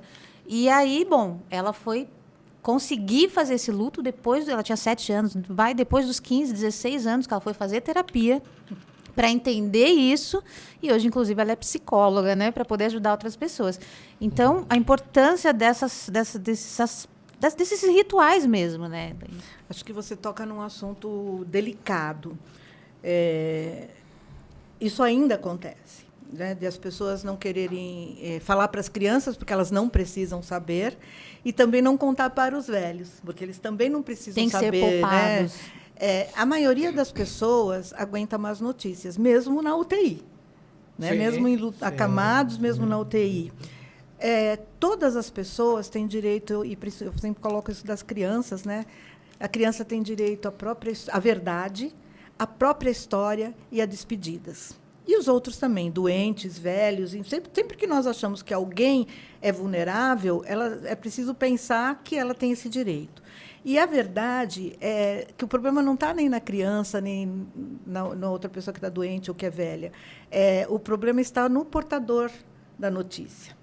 É ele que não tem coragem de dar a notícia, é ele que não consegue. Claro que o outro vai sofrer. E cada criança tem um nível de compreensão. Então, assim, para a criança é preciso dizer que a pessoa morreu e não volta mais. E por que é preciso dizer isso? Né? Então, a mamãe morreu e não vai voltar, seu irmão morreu e não vai voltar. Ela vai entender? Talvez não, dependendo da idade dela. Mas depois, porque a criança sempre pede, mas cadê meu irmão? Cadê meu pai? Quero ver. Então, você resgata. Lembra que eu te falei? Que o direito da verdade. Exatamente. E, além disso, mas ainda é possível se despedir. Okay. Então, você ainda pode ver uma última vez, explica para a criança, esclarece para a criança, olha, vai estar numa caixa bonita, enfeitada de flores, a criança vê aquilo que eu mostro. Sim. Né? Vai estar numa caixa bonita, enfeitada de flores, você não vai responder, porque está morto, mas você pode conversar, você pode levar uma carta, um bilhete, um desenho, um brinquedo, uma roupa que você queira que ele leve junto. Não, e você fez uma observação muito interessante quando você fala de UTI. Na UTI, ninguém quer mentira. Ninguém quer mentira. E como eu já vi isso muito na minha vida pessoal e profissional, eu já falo para todo... Não, porque eu vejo as pessoas, eu não contei, a mãe morreu e a menina tem 8 anos, não vamos, depois que tudo passar a gente vai contar, ou não conta para não sei quem, enfim. Então, tanto pessoal como profissional. Então, eu já falo para o meu marido e filhos, não me escondam nada. Né? Eu vou sofrer, mas vou dar conta. E se eu não der conta, eu também não dei. Tá bom, mas é um direito meu. Exatamente. E a criança, é isso que você está dizendo, ela precisa, porque esse rito, né, é que vai mostrar, é o concreto. O rito, o velório e o corpo morto, ele concretiza a morte. Não quer dizer que aquela pessoa entendeu, mas ele concretiza. Eu tenho essa imagem. E, inclusive, quando a urna é fechada, nós sempre orientamos que se coloque uma foto atual, né, sobre a urna, para que as pessoas possam se identificar, né, de poder entender que quem está lá. Isso ficou muito forte na Chapecoense. Lembram que eles seguravam a fotografia? Interessante. Né, quem está lá. Porque quem está lá? Porque fica mais difícil essa elaboração de por que eu estou aqui. Né? Então, é importante isso. E a questão que você trouxe da imagem, né? Essa é a imagem que vai ficar para o resto da vida. Eu garanto que não. Não, hoje eu sei que não. Aprendi a duras penas. Não. Não. Coisa. No início, você se lembra da pessoa morta porque você precisa lembrar. Preciso ligar. Preciso ir. Né? Então, essa imagem ela vem porque você precisa. Mas, à medida que você não precisa mais, o seu cérebro vai acomodando. Então, 30 anos, 60 anos depois, se você se esforçar, você vai lembrar da pessoa morta. Mas você vai precisar se esforçar. Porque todas as imagens que vêm é do seu convívio. Veja, foi... Não sei, o velório agora tinha 2 horas, mas ele no Brasil tinha a possibilidade de 24 horas de velório. Que fosse 24 horas. Né? Então, de todo o tempo que você teve com aquela pessoa, você ficou um dia com ela. Daquela maneira. Verdade. No fim, você ficou anos com ele vivo. 1 milhão, sei lá, 10, 20, 30, 40, 50. E um dia, a memória, na pior das hipóteses, um dia. Exatamente. Verdade. É o que a memória retém. Mas isso ainda é comum com crianças, né? Não importa que tenha passado 20 anos, infelizmente, a gente conversar sobre isso. Com velhos também é comum e pessoas doentes. Sim. Pandemia. Quais sequelas ainda vai deixar? Olha, nós já estamos vivendo isso. Mas nós temos isso, um trabalho que eu fiz com a Fiocruz, logo no início da pandemia, né? Existia já um prognóstico de, no momento que se decretar o fim da pandemia, inicia-se uma pandemia de agravos ações, de doenças mentais, uma pandemia de doenças mentais. Porque eu vejo isso com uma clareza muito grande. Nós vamos ter um problema seríssimo decorrente desse Quais são esses problemas? Eu já ouvi falar, assim, vamos ter problema. Que problemas a gente vai ter? E como a gente vai enfrentar? Bom, o que nós já vimos, e vimos logo no início da pandemia, foram os distúrbios de ansiedade. Né? As pessoas começaram a bater nos pronto-atendimentos. Saúde aí, viu, gente? Saúde. Esqueceram do microfone. Né? As pessoas começaram a bater nos pronto-atendimento com crises de ansiedade. Né? Então, a crise de ansiedade já é um agravo à saúde mental. Essa crise de ansiedade, ela pode crescer muito e ficar uma pessoa com um distúrbio de ansiedade importante. Ela pode Isso pode ficar crônico? Dependendo da pessoa, sim. Mas não precisa ficar. Ok. Né? Existem ações preventivas. E quando eu percebo que eu estou entrando nessa ansiedade, Elaine, como que eu consigo me olhar e falar, opa, isso aqui está errado aqui? Você percebe. Porque você se sente mal. Né? Porque tem aperto no peito, adormecimento dos braços, sensação de que você está morrendo, que você não consegue respirar. Na verdade, a pessoa se sente tão mal que ela pede ajuda. Fisicamente, começa a sentir fisicamente, físico. total físico. É físico. Aliás, as questões emocionais, elas são somatizadas, elas vão para o corpo. Desdobra. Se você não... Essa é uma questão da cura pela fala, né, da psicoterapia. Porque ao falar, você joga fora. E elabora. E se você não fala, fica aqui dentro. Vai para algum lugar. E implode. Né? Então, é preciso. Outra questão é a depressão. Implode gera um processo depressivo que é muito sério hoje em dia. Sim, Nossa, temos muita situação de depressão, mas outros agravos. Pessoas que já têm doença mental têm isso piorado. Pessoas que não tinham, mas que têm nelas. Sim. E que poderia não aparecer, mas de repente surge, né? TEPT, nós tivemos... A pandemia trouxe muito transtorno do estresse pós-traumático, porque o chamado TEPT, né? O transtorno do estresse pós-traumático, quando você tem um desastre, uma situação muito... Porque o TEPT, ele só acontece quando você tem a sensação de que a sua vida está em risco, ou que a vida de alguém que você ama está em risco. E aí, dependendo desse processo, isso pode vir a se transformar num transtorno do estresse pós-traumático. Então, mesmo nos grandes desastres, ele é mais raro. Tem, mas ele é raro. Sempre se espera mais o suicídio do que isso. Mas a pandemia trouxe muitos casos de TEPT. Por quê? Os profissionais de saúde do serviço funerário, do IML, ficaram lidando com essas histórias muito, né? Elas ficaram sobrepostas, foram muito. Então, isso foi trazendo... E a vida deles estava em risco. Né? E a vida de pessoas que amam estava em risco também. Famílias que perderam várias pessoas. Então, nós tivemos um momento, e vamos ter ainda, porque o TEPT ele pode surgir anos depois. Como tem sido o teu trabalho na área de desastres? Na área de desastres. Pensa que a pandemia é um desastre. Sim. Né? Um desastre diferente de todos os outros. Bom, o que é desastre? Né? Eu acho que pensar no que é emergência e o que é desastre. O desastre acontece quando uma comunidade não dá conta daquele evento. Ela precisa de ajuda externa. Então, por exemplo, Petrópolis agora precisou de ajuda, bombeiros de outros estados, médicos de outros estados, 200 e tantas mortes, o serviço funerário não dá conta, precisa que outras pessoas cedam urnas. E emergência é quando a comunidade dá conta daquilo. Okay. Mas a morte é sempre traumática. Sim. Tá? A morte é sempre traumática. Então, acho que o último desastre... De Petrópolis, eu trabalhei agora remotamente, e, de fato, muito pouco, mas fiz algumas assessorias. Mas o último... Na verdade, foi uma emergência, não foi desastre, que foi a Escola Raul Brasil, que nós trabalhamos lá desde o dia do tiroteio e ficamos intensamente até junho. E depois ainda fui até dezembro na escola. Aquele foi um processo complicado, não? Eu sofri, eu fui para terapia. É mesmo? Fui para terapia. Olha que legal. Acho que a gente tem que se identificar, né? Sim, primeiro, porque tem uma outra coisa antes, que outra consequência da pandemia são as ideações suicidas, a tentativa de suicídio e o suicídio. Aumentou consideravelmente isso? Não. o suicídio ele vinha aumentando muito de 2015 até 2020, ele vinha aumentando de uma forma assustadora, principalmente entre escolares. Então, nós estávamos fazendo muito atendimento, muita assessoria para as escolas, né, empresas, mas as escolas estavam sofrendo muito com a questão do suicídio.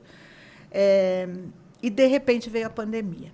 Então, todo desastre crônico, guerras, guerrilhas e a pandemia, tende a estabilizar. Entendi. E, às vezes, até a diminuir um pouco. Ok. E nós não temos as estatísticas ainda da pandemia. Mas o que nós observamos foi um pouco disso. Mas, veja, nos desastres crônicos, isso estabiliza. Ok. Então, você não tem morte por suicídio. Mas o comportamento de risco, o comportamento para o suicídio, ele aumenta. Sim. O que é? No caso da pandemia, são as pessoas se colocarem em risco. Então, elas morrem por outras causas que não o suicídio. Numa guerra, as pessoas vão para a área de Frente de risco. batalha. Né? Então, é o comportamento. Porém, isso foi no início, os primeiros 4, 5 meses. Mais ou menos em outubro de 2020, já começamos a perceber um movimento na questão do suicídio. Ele vem aumentando e agora, desde março de 2021, tem sido considerável, enfim. Voltou, está aumentando e está preocupante. De novo. Eu tenho uma pergunta sobre isso, sobre suicídio, né? Eu, como mãe, eu queria saber o que eu preciso observar no meu adolescente, já que você falou que essa faixa é a faixa mais preocupante. Mas também, você já contou casos aqui de suicídio na empresa, né? Empresa. E eu, como gestora, o que eu preciso estar atento para ver um movimento e falar, opa, preciso cuidar disso daqui. Pois é. Lembra do Setembro Amarelo, né? Houve um movimento do Setembro Amarelo que, no início, se percebeu muito o quanto realmente estava ajudando. E ainda ajuda, porque muitas pessoas passam a pedir ajuda, porque você abre a questão, depende de como você trabalha. Mas, hoje, já está se considerando que também pode estar aumentando, está sendo um reforço para algumas pessoas já com ideação suicida. Então, por quê? Porque não adianta a gente fazer tudo num único mês. Uma empresa precisa fazer prevenção todos os dias com relação ao suicídio. Alguns tabus, né? Mitos, que precisa ter uma doença mental para se matar, principalmente depressão, porque todo mundo tinha depressão, né? Sim. Ou questões de álcool e drogas. Essas são as questões mais relatadas, mais comunicadas, mas qualquer pessoa pode se matar, qualquer. Pois é. Do nada? Não, nunca é do nada. Assim, não né? precisa Ninguém ter uma patologia? Assim. Não assim? precisa, exatamente. É isso exatamente. Eu sou uma pessoa que eu falo que, se parecer com suicídio, pode ir atrás, porque foi homicídio, porque eu não tenho o perfil.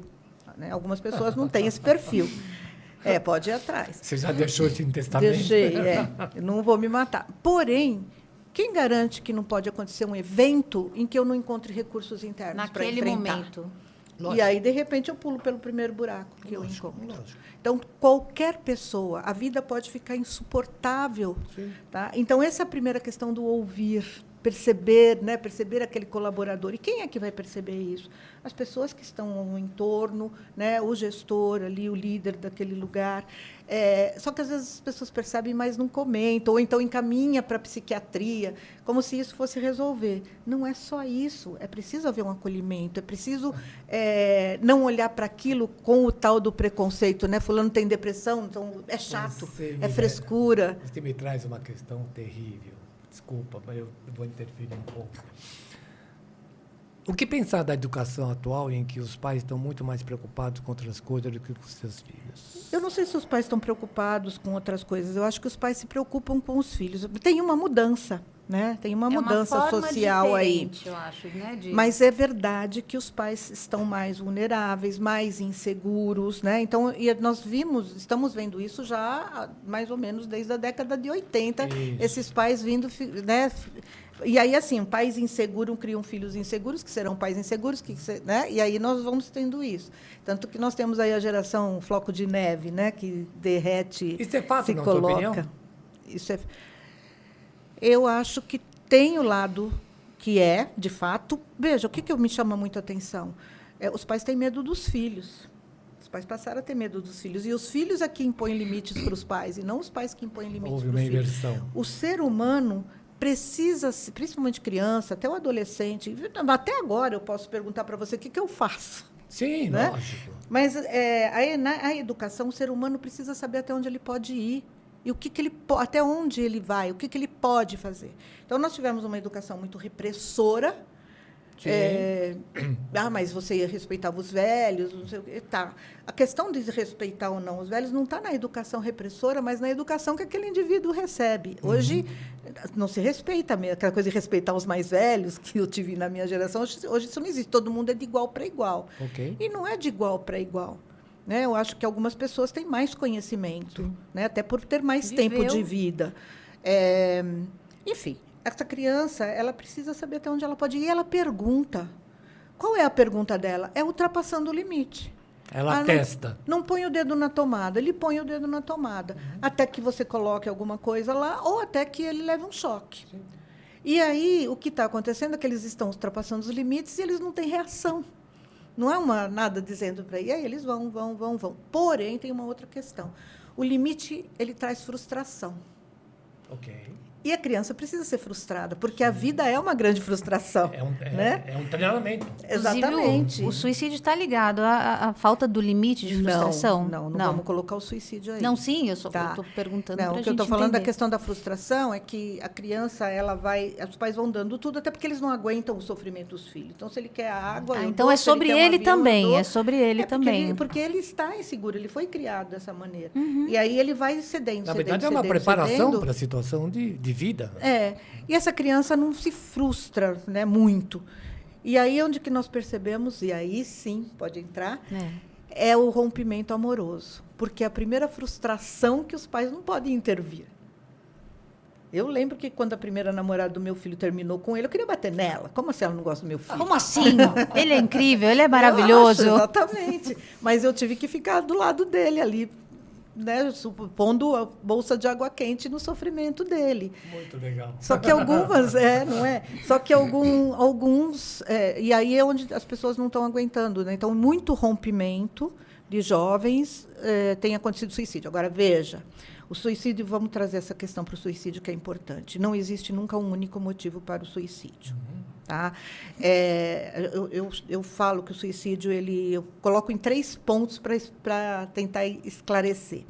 Não que tenha esses nomes, mas eu chamo de suicídio construído, que é a maioria deles, que você vai construindo isso ao longo da sua vida. Eu não gosto disso, vai sofrendo, enfim, acho que eu vou ficar dormindo, eu queria desaparecer, eu queria sumir. Você vai encontrando saídas para isso até que o suicídio vem como uma possibilidade e essa pessoa vai construindo isso até que o suicídio aconteça. Então, o suicídio ele é a gota d'água no copo cheio.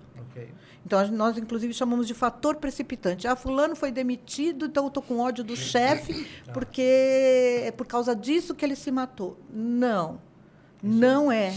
Foi a gota. Esse será o bode expiatório. Sim. Tá? Mas então, ele é construído até que ele aconteça. E isso pode ou não ter sinais. Isso também é outra coisa importante. O outro é o suicídio impulsivo, que geralmente é dos jovens, que acontece alguma coisa, você entra em desespero e aí, porque você estiver ali, você tira sem pensar muito. Então, uma grande frustração, como você comentou.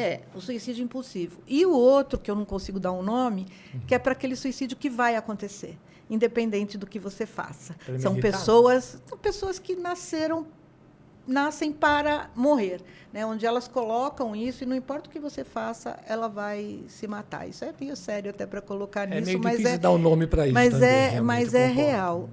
Mas é real. Né? Inclusive, tem uma psiquiatra cujo filho também se matou e que ela trouxe uma vez num discurso dela de pensar até na questão de cuidados paliativos para alguns casos de suicídio, porque os cuidados paliativos cuidam da família e da pessoa. Sim. E que, assim, aquele suicídio, a pessoa vai... Você nunca sabe quando é esse caso. Mas sabe que vai. Não, você nunca sabe quando é isso. O suicídio, ele é... Por que o suicídio... Ele pega tanto, impacta, né? Nós não queremos nem pensar. Outra coisa, então, esses são os 3. O suicídio traz muita culpa sempre, né? E ninguém tem culpa. Não existem culpados, isso é fundamental. A pessoa, se a gente tem um culpado, o culpado é aquele que que decidiu. se matou, né? Ninguém quer pôr a culpa nele. E o motivo, ele leva com ele. Então, isso vai ser um transtorno para essa família, porque ela não vai descobrir o motivo, mas ela vai ficar atrás do motivo. E vai acusar muita gente, e vai se acusar também. Então, esse é o grande problema. Isso então, é uma coisa... Acontece nas organizações, assim. Acontece. Isso é velado. Isso é completamente velado, assim. Acontece muito. E como que a organização tem alguma responsabilidade? Ou seja, qual é o papel da organização para evitar essas situações? Então, uma das coisas, eu acho que é levar um profissional, um suicidologista, né, um profissional, porque existe a suicidologia, é uma ciência. Nossa. Sim. Existem psicólogos suicidologistas. Eu sou uma psicóloga do luto, conheço bastante, estudei muito, falo que o suicídio me chamou, não fui eu que fui até ele, mas ele me chamou, me vi obrigada a estudar e trabalhar, e trabalho muito com isso, mas nós temos profissionais que só estudam isso. Tá? Então, assim, a importância de chamar um profissional capacitado para fazer um projeto junto com a equipe, porque tudo depende da empresa. Você tem empresa de maior risco, de menor risco, você tem momentos na empresa que tem risco maior. Então, assim, é porque aquele é o motivo? Não, mas aquele momento pode ser um fator precipitante. Quando você fala, existe empresas de maior risco, empresas de menor risco. Exatamente. O que é isso? Vamos pensar que, nesse momento, uma empresa poder está para ser vendida. É um momento de maior risco, porque os funcionários todos não sabem o que vai ser deles. Seguros. Tipo assim, uns serão mandados embora e outros vão para o outro lado do mundo ou para o outro lado do país. Então, isso gera uma grande ansiedade, eleva o nível de angústia. Sim, pode ser um gatilho. Uma crise financeira. As crises financeiras, né, o plano Collor, nós tivemos muitos suicídios, enfim. Né, nas crises financeiras, falência. Nós já vimos empresas também, quando elas vão à falência, que às vezes o dono da empresa se mata. Sim. E, muitas vezes, se mata na empresa. Né? Às vezes, até isso. Muitas vezes se mata na empresa, que não deixa de ser uma mensagem para aquelas pessoas do quanto ele também estava sofrendo. Sim. Né? Sim. Então, assim, toda casa tem esse risco. E acho que a empresa precisa olhar para isso, sim. Lembrar que nem todo mundo que vai se matar ou que se mata dá sinais, porque existem sinais. Uhum. E aí, quem já passou por isso, perdeu alguém por suicídio, pensa, bom, então eu não cuidei, porque eu não vi os sinais, não prestei atenção nos sinais. Então, não se pode colocar, tem sinais. Existem sinais, mas o que acontece com esses sinais é que a maioria das pessoas vai perceber depois da morte que aquilo era um sinal. Exatamente. Nós falamos alguns que já são conhecidos, que acontecem por frequência, mas algumas pessoas nem isso vão fazer. Elaine, eu vejo dentro da área de segurança do trabalho, né, as preocupações, não, tem que pôr uma faixa aqui para a pessoa não tropeçar e não cair, não se machucar. Olha, tem que pôr no vidro, tem que ter um negócio aqui. E faz sentido, dentro da área de segurança e dos funcionários, né, colocar esse tipo de segurança, que é o quê? Prestar essa atenção, ou seja, ter esses cuidados, por exemplo, uma vez por ano, ser uma semana dos cuidados, que seja em setembro. Você pode até ter uma semana, mas lembra, isso precisa ser... eu fiz um projeto numa empresa no norte do país, em que um dos projetos era que eles sempre colocassem alguma coisa do tipo... O sol não nasce todo dia, né? Ouça seu colega, se perceber alguma coisa, avise alguém, né? Vai colocando sinais, coloca Isso também é segurança no trabalho, você acha? É segurança, sim. Eu nunca tinha olhado por segurança no trabalho, mas olhando por essa perspectiva... Da vida, né? Porque é uma forma de poupar também. Mas é preciso sempre fazer um projeto antes, porque, às vezes, aquilo pode ser um gatilho para outras pessoas. Certo. Mas a ideia, assim... A maioria das pessoas avisa. A maioria das pessoas diz que está pensando em se matar. Então, essa é uma das coisas, né? Então, é mentira que quem se mata não fala. A maioria das pessoas fala. Então, é uma coisa assim, ouça o que está acontecendo, né? E, quando ouvir, peça ajuda. Né? Fale para o... Eu lembro que um gestor falou, um líder, ele falou para mim, mas aí o que eu faço se um colaborador meu chegar para mim e falar que alguém da equipe quer se matar? E vem falar para mim, porque fale para o seu líder, fale para o seu gestor. Bom, você não precisa saber o que vai fazer, mas você tem... Aí você encaminhar para quem sabe. É uma cadeia. E veja, e conversar com a equipe. Se você tem alguém ali falando isso, você precisa orientar essa equipe. Por que essa pessoa Suicídio é falta de esperança. É desespero e falta de esperança. Enquanto houver esperança, ela não vai se matar, porque as pessoas, na maioria das pessoas, não quer morrer. Ela quer deixar de sentir aquilo que ela está sentindo. Sim, quer matar a dor, né? Exatamente. E aí ela não vê outro jeito. Desculpa. Prestar. Prestar? A sua empresa. A empresa? É porque prestar significa muitas coisas, né? Pois é. Tá, Prestar Cuidados em Psicologia, ela foi fundada há nem sei dizer quando, acho que 2007.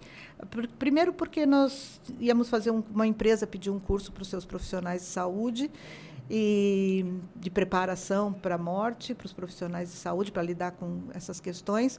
E aí tinha que fazer nota fiscal. E aí, então, foi quando ela surgiu.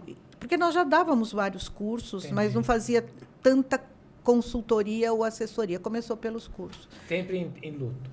Sempre em luto. Ela a Prestar Cuidados ela é voltada só para questões de luto. Então, nós temos grupos de estudo, nós temos cursos, vários cursos. São cursos só sobre suicídio, cursos só sobre morte e luto, cursos só sobre emergências e desastres. Todos eles um olhar para a psicologia, mas são cursos que pessoas de todas as áreas fazem. Nós já tivemos jornalista, relações públicas. A preparação para as pessoas entenderem isso. Não, interesse no tema. Tá. Interesse no tema. Quando nós pedimos que estudante esteja nos últimos anos, né? Okay. Mas eu já tive um aluno que ele estava no primeiro ano de psicologia e me convenceu que ele queria fazer. Legal. Então, assim, é para quem tem interesse no tema. E o curso ele é muito bem abordado, muito colocado, todo mundo é muito cuidado, né, ali no curso, porque as pessoas se envolvem. É um curso que é humano, né? Não tem como não se envolver, verdade. porque as pessoas trazem seus sofrimentos. Sim, Inclusive, já tive caso de pais enlutados que vão fazer o curso por causa disso. Geralmente numa entrevista é importante conversar. Se não é um profissional, mas se a pessoa vem por luto, é importante saber que momento ela está do luto, esclarecer como vai ser o curso, se ela vai dar conta. Mas você também deixou à vontade. Se não aguentar, para. Né? Então, esses são os cursos: cuidados paliativos e atendimento clínico. Além das consultorias para as empresas. Então, tem um problema e vamos pensar, ou quero fazer uma campanha, quero fazer uma prevenção. Mas, veja, o suicídio não é só prevenção. A gente precisa aprender a trabalhar na pós-venção, que é depois que o suicídio aconteceu. Porque o suicídio, ele mexe com toda a equipe, sempre há risco para outro suicídio. Então, e as pessoas sofrem, porque o suicídio ele agride. Então, a pós-venção... e assessoria. Assessoria é quando nós vamos atuar na instituição após um evento. E aí nós vamos atuar com as pessoas que estão ali. Esse é o mais frequente? Esse é o mais frequente, é sempre depois. Esse mesmo, sempre depois. E suicídio também, né? Sempre depois. Por quê? Porque nós não falamos sobre morte. E eu sempre digo assim, um bebê, quando ele nasce, você já começa a correr com ele para ele não morrer. Ninguém fala disso, né? Mas você vai lá aspirar, você já faz um monte de exames e tal, e esse bebê, se você largar, ele vai morrer. Então, a morte já está ali colocada. Mas nós não falamos, ai, que lindo, o bebê está lindo. Mas a mãe põe o bebê no berço, morre do medo da morte do berço. Né? Então, assim, mas ninguém fala. Por que eu não posso falar que eu estou sofrendo porque eu tenho medo da morte súbita do meu bebê? Né? Por que eu não posso falar, então, assim, da minha própria morte? Aliás, acho que todo mundo devia falar o que quer para si.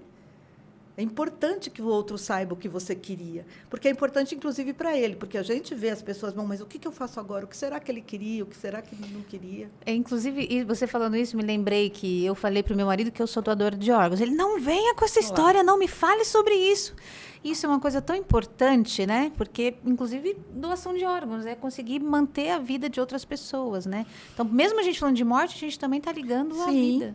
Isso, e de vez em quando, isso sim também, de vez em quando levar para a empresa, e algumas empresas já fizeram isso, fazem isso, uma palestra, um workshop sobre perdas e luto. Né? Eu falo sempre perdas, morte e luto, mas você não quer pôr morte? Põe perdas e luto. Porque aí na empresa você vai falar todas as perdas que tem, inclusive a morte, que ela é fundamental. Ainda há esse tipo de reação Com negativa. certeza. Tem instituições que não querem colocar esse nome. Então, o próprio suicídio, você vê palestra sobre valorização da vida. Para! Não, nós vamos falar sobre suicídio. Né? Então, as pessoas... E isso é uma insistência. Não vamos colocar, vamos valorizar a vida. Até mesmo, algumas empresas não querem colocar perdas e luto, por exemplo, luto. Como lidar com momentos difíceis, lá vai o workshop, né? E mesmo porque, veja só, quem vai... como lidar com momentos difíceis? Nossa, viu fulano? Fulano foi na palestra de como lidar com momentos difíceis. Ele tá passando por algum momento difícil. Ainda vira um burburinho interno, sempre, né? né? Então, acho que também tem que pensar nessas nomenclaturas e deixar isso mais comum no dia a dia das pessoas. O que é... Eu queria que você me dissesse... O que não é normal a gente estar sentindo e o que a gente deve fazer, ou seja, quem a gente deve procurar. Por exemplo, a depressão. Às vezes fala, não estou com depressão, só estou triste. Que ponto que é que vira uma coisa que eu preciso ir procurar alguém e quem é essa pessoa? Ou outra ansiedade, ou coisas assim. Bom, primeiro eu queria ficar no tema da instituição, de vez em quando falar sobre o luto, levar isso de vez em quando. Importantíssimo. É importante porque é isso que você falou, né? Sempre terá alguém enlutado. Às vezes a história é de 30 anos atrás e aquela pessoa... Agora, nós participamos de um congresso. O Leonardo estava no congresso. Participamos de um congresso e eu participei de uma mesa onde, de repente, as pessoas podiam falar. E aí foi um homem, contou uma história que já aconteceu há muitos anos atrás, e, de repente, ele parou, quando terminou, falou assim, ufa, eu estou aliviado de ter falado mesmo? isso. Eu nunca falei isso para ninguém, eu estou aliviada. E eu ouço isso muito. 30 anos Que carregando eu ouço isso aquilo, muito, né? exatamente. E isso é muito comum. Né? Eu me lembro de um médico que, enfim, o avião caiu lá no meio da floresta amazônica e ele foi para fazer os primeiros socorros e esse piloto que morreu deixou recados, né? Fala para minha mulher isso, aquilo. E aí veio o resgate para levar, porque ele morreu, né? Então levou para um lado do país e ele pegou o helicóptero e foi para o outro lado do país. E num dos cursos ele conta isso e ele fala. E aí ele diz a mesma coisa. Eu nunca tinha falado sobre isso e eu estou me sentindo bem. Falou assim, finalmente você deu o recado. Porque ele tinha um recado para dar, mas ele não pôde dar. E ali no curso ele finalmente deu o recado. E isso fazia 8 anos na época. Então, todo mundo carrega uma história. Sim. Todo mundo carrega uma história. Então, assim, a importância de se falar na empresa para normalizar. Então, assim, no início, poucas pessoas vão na palestra ou no workshop, sei lá. Mas aí elas vão falar para as outras. No próximo, aumenta. E vão falar. Porque as pessoas vão entendendo que não é assim. Né? As pessoas, é possível falar sobre isso de uma maneira leve. Construir você fala de uma cultura. dessensibilização, é isso? Podemos chamar de uma dessensibilização. Eu vi isso acontecer com professores. Né? Durante muito tempo participei de um projeto que era para auxiliar professores a falar com os alunos sobre perdas. E, no início, no Brasil todo, eu viajava, tempos bons em que nós viajávamos. Né? Agora, eles descobriram online e perdemos essa oportunidade. Mas, enfim, e era no início iam poucos professores. No final, a sala era lotada. Se o Estado liberava, enfim, você tinha 400. Eu cheguei a falar para 400 pessoas. Então, as pessoas, no começo, o tema no começo. Então, isso vai se difundindo, por isso é importante. É uma construção de uma cultura. Exatamente. Né? E com relação ao que fazer, bom, primeiro eu acho que é validar o que a pessoa está falando e sentindo, porque nós não validamos, não, você não pode estar sentindo isso, amanhã o sol nasce, vai tomar um banho que vai melhorar, dorme, não sei o quê. Então, validar, ouvir, validar, valorizar aquilo e autorizar a expressão dos sentimentos. Porque a gente não autoriza. A pessoa vai chorar sozinha, escondida de todo mundo, se ela não der conta. Mas ela vai segurar o choro do que ela puder. Então, ouvir, validar, valorizar e autorizar. Porque são as coisas que nós não fazemos. E aí você vai entender a dimensão daquilo. Ao ouvir, você vai entender se é necessário um cuidado. Por que eu não sei se precisa de um cuidado? Que tipo de cuidado? Porque eu não ouço. Eu nem ouço. Eu não quero ouvir, na verdade, porque eu não sei lidar com aquilo. E nós hoje temos um outro problema, que é o preconceito com relação à doença mental e aos tratamentos para a saúde mental. Então, tomar remédio psiquiátrico, né? Na verdade, remédio para a saúde mental. Ir ao psiquiatra são coisas que as pessoas não querem fazer. Sim. Então, assim, é bobagem dizer eu tenho medo de ficar dependente. Se você está sob tratamento, você tem um médico cuidando disso. Ele vai cuidar de uma dependência ou não. Né? As medicações, elas têm cada vez mais tecnologia, inclusive. Né? Então, se você tem que estar sob tratamento, tomando a medicação, e ele vai fazer... Algumas pessoas vão precisar tomar remédio para o resto da vida, assim como se ele tiver diabetes, como tiver pressão, ele vai precisar tomar para o resto da vida. Outras vão tomar por um período, até que ela consiga se reorganizar. Mas as pessoas já começam dizendo, eu não tomo remédio, não quero remédio. E a outra coisa é quando você encaminha a pessoa para um psiquiatra. Não vai ao psiquiatra. Então, nós temos muitas pessoas muito doentes, que não se tratam pelo preconceito delas, mas o preconceito que elas têm tem um significado, porque é um preconceito. Fulano faz tratamento psiquiátrico, olha isso. Sim. Faz tratamento psiquiátrico. Então, acho que é ouvir para entender. Existe tristeza, e tristeza profunda. O luto ele é muito confundido com depressão, porque eles são muito parecidos. Você não quer tomar banho, você não quer levantar da cama, você não quer comer, você não tem força para isso. Mas eu penso assim, a tristeza tem motivo? Então, antes de pensar em depressão, valide tristeza profunda. Né? Valide a tristeza profunda. A depressão é um sofrimento sem motivo, né? Ela não tem consciente, sem motivo consciente. Exatamente. Se a pessoa sofre, não sabe por quê. As pessoas dizem, eu estou chorando, não sei por que estou chorando, mas não consigo parar de chorar, né? Não consigo levantar da cama. Eu quero lavar a louça, mas eu não consigo. Então, então assim, a tristeza profunda, ela precisa ser cuidada, acolhida, respeitada, né? Validada, valorizada. A depressão é uma doença que precisa de cuidados médicos. E aí, aí você vai perceber isso. Só o fato da pessoa estar profundamente triste não é depressão, se ela tiver um motivo. Então, eu acho que essa é a grande diferença. Algumas pessoas que têm depressão também ficarão enlutadas, ou ficarão em tristeza profunda, que geralmente é pelo luto. Mas tem um motivo. Uma coisa é cuidar da depressão e outra coisa é acolher, validar e valorizar e autorizar o luto. Então, é isso. As pessoas, nós hoje, o que nós mais temos são os transtornos de ansiedade, né? Eu acho que é o que mais se vê na sociedade, são os transtornos de ansiedade. E toda doença não tratada, ela vai evoluir. É engraçado que a gente quer curar, né? Às vezes, essas doenças que são emocionais com diversas coisas, né? Mas não quer tomar um remédio. Mas se a gente quebrar um braço, né, se a gente tiver uma inflamação, a gente não vai ficar utilizando meios paliativos. A gente vai engessar, vai usar um anti-inflamatório, vai usar um antibiótico. E não tem vergonha. E não tenho vergonha de andar por aí com o meu bracinho, né? Então, esse é outro trabalho das organizações. Não é só sobre perdas e luto, mas também sobre saúde mental.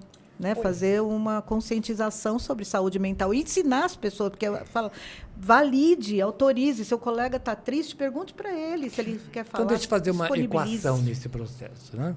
Temos aí o prestar, né? Uma preocupação, prestar cuidados do ponto de vista de saúde mental. Nós temos essa nova geração com algumas dificuldades de limites de conduta. Lidar com frustração. Nós temos uma sequela de um isolamento social da pandemia e nós temos uma prática muito vigente de online. Tá. E o online, eu acho que também tem duas coisas que eu preciso falar. Uma das coisas que eu esqueci de falar, que faz parte da Prestar Cuidados hoje, mas que deve se separar, que é o NIPED, né? Sim. Que é o Núcleo de Intervenção Psicológica em Emergência e Desastres. Isso é uma coisa. E a outra coisa que, quando você falou online, eu me lembrei que o luto mudou muito. E na pandemia mudou muito o luto também, né? O processo, nós ainda não sabemos exatamente como ele é hoje, mas isso mudou bastante, né? Os próprios rituais. Nós não sabemos se os rituais vão voltar a ser longos, porque existe uma coisa de ser bom né, de estar entre parênteses mesmo, essa coisa de ser mais prático. As pessoas já estavam indo por esse caminho de ser mais rápido, achando que isso era melhor. Não é verdade. Quanto mais tempo você tiver para despedida, melhor. Né? Então, tem que usar o tempo que nós temos. E uma das coisas que mudou é que hoje existem muitas amizades virtuais, pessoas que têm muitos vínculos pela internet e nunca se viram. E aí você tem esse novo luto também, porque é a pessoa que deixa de aparecer, né? Às vezes você não sabe porque ela sumiu, às vezes você recebe a informação de que ela morreu, e há luto por essa perda. Né? É o companheiro de jogo que a pessoa jogava, era alguém com quem você se relacionava. Essas pessoas nunca se viram, mas têm vínculo. Então, esse é um outro tipo de luto. E a outra questão é que as pessoas também estão usando a internet para a elaboração do luto, o que é uma coisa boa. Seja para pegar a página que a pessoa que morreu tinha e ali falar, colocar foto, e outras pessoas fazem isso também, então há uma troca, porque eu digo que o enlutado, o processo de luto é uma dolorida confecção de uma colcha de retalhos. E quem entrega os retalhos são as outras pessoas. É ela que vem e me conta uma história, é você que me entrega uma foto que eu nunca vi, um filme. Esses são os retalhos. E no luto a pessoa vai costurando isso, né? Cosendo essas coisas. E isso a internet tem possibilitado, até às vezes mais do que os amigos e os familiares. Né? Aí sempre vem alguém e coloca. Algumas empresas que colocam lá um mural onde as pessoas podem fazer homenagens. Né? Então, essa é uma nova maneira. Agora, quando você me pergunta do online, você está perguntando qual é o prejuízo que isso vai trazer? Sim. É difícil dizer. Na verdade, não é o online, eu acho. É a questão do isolamento mesmo.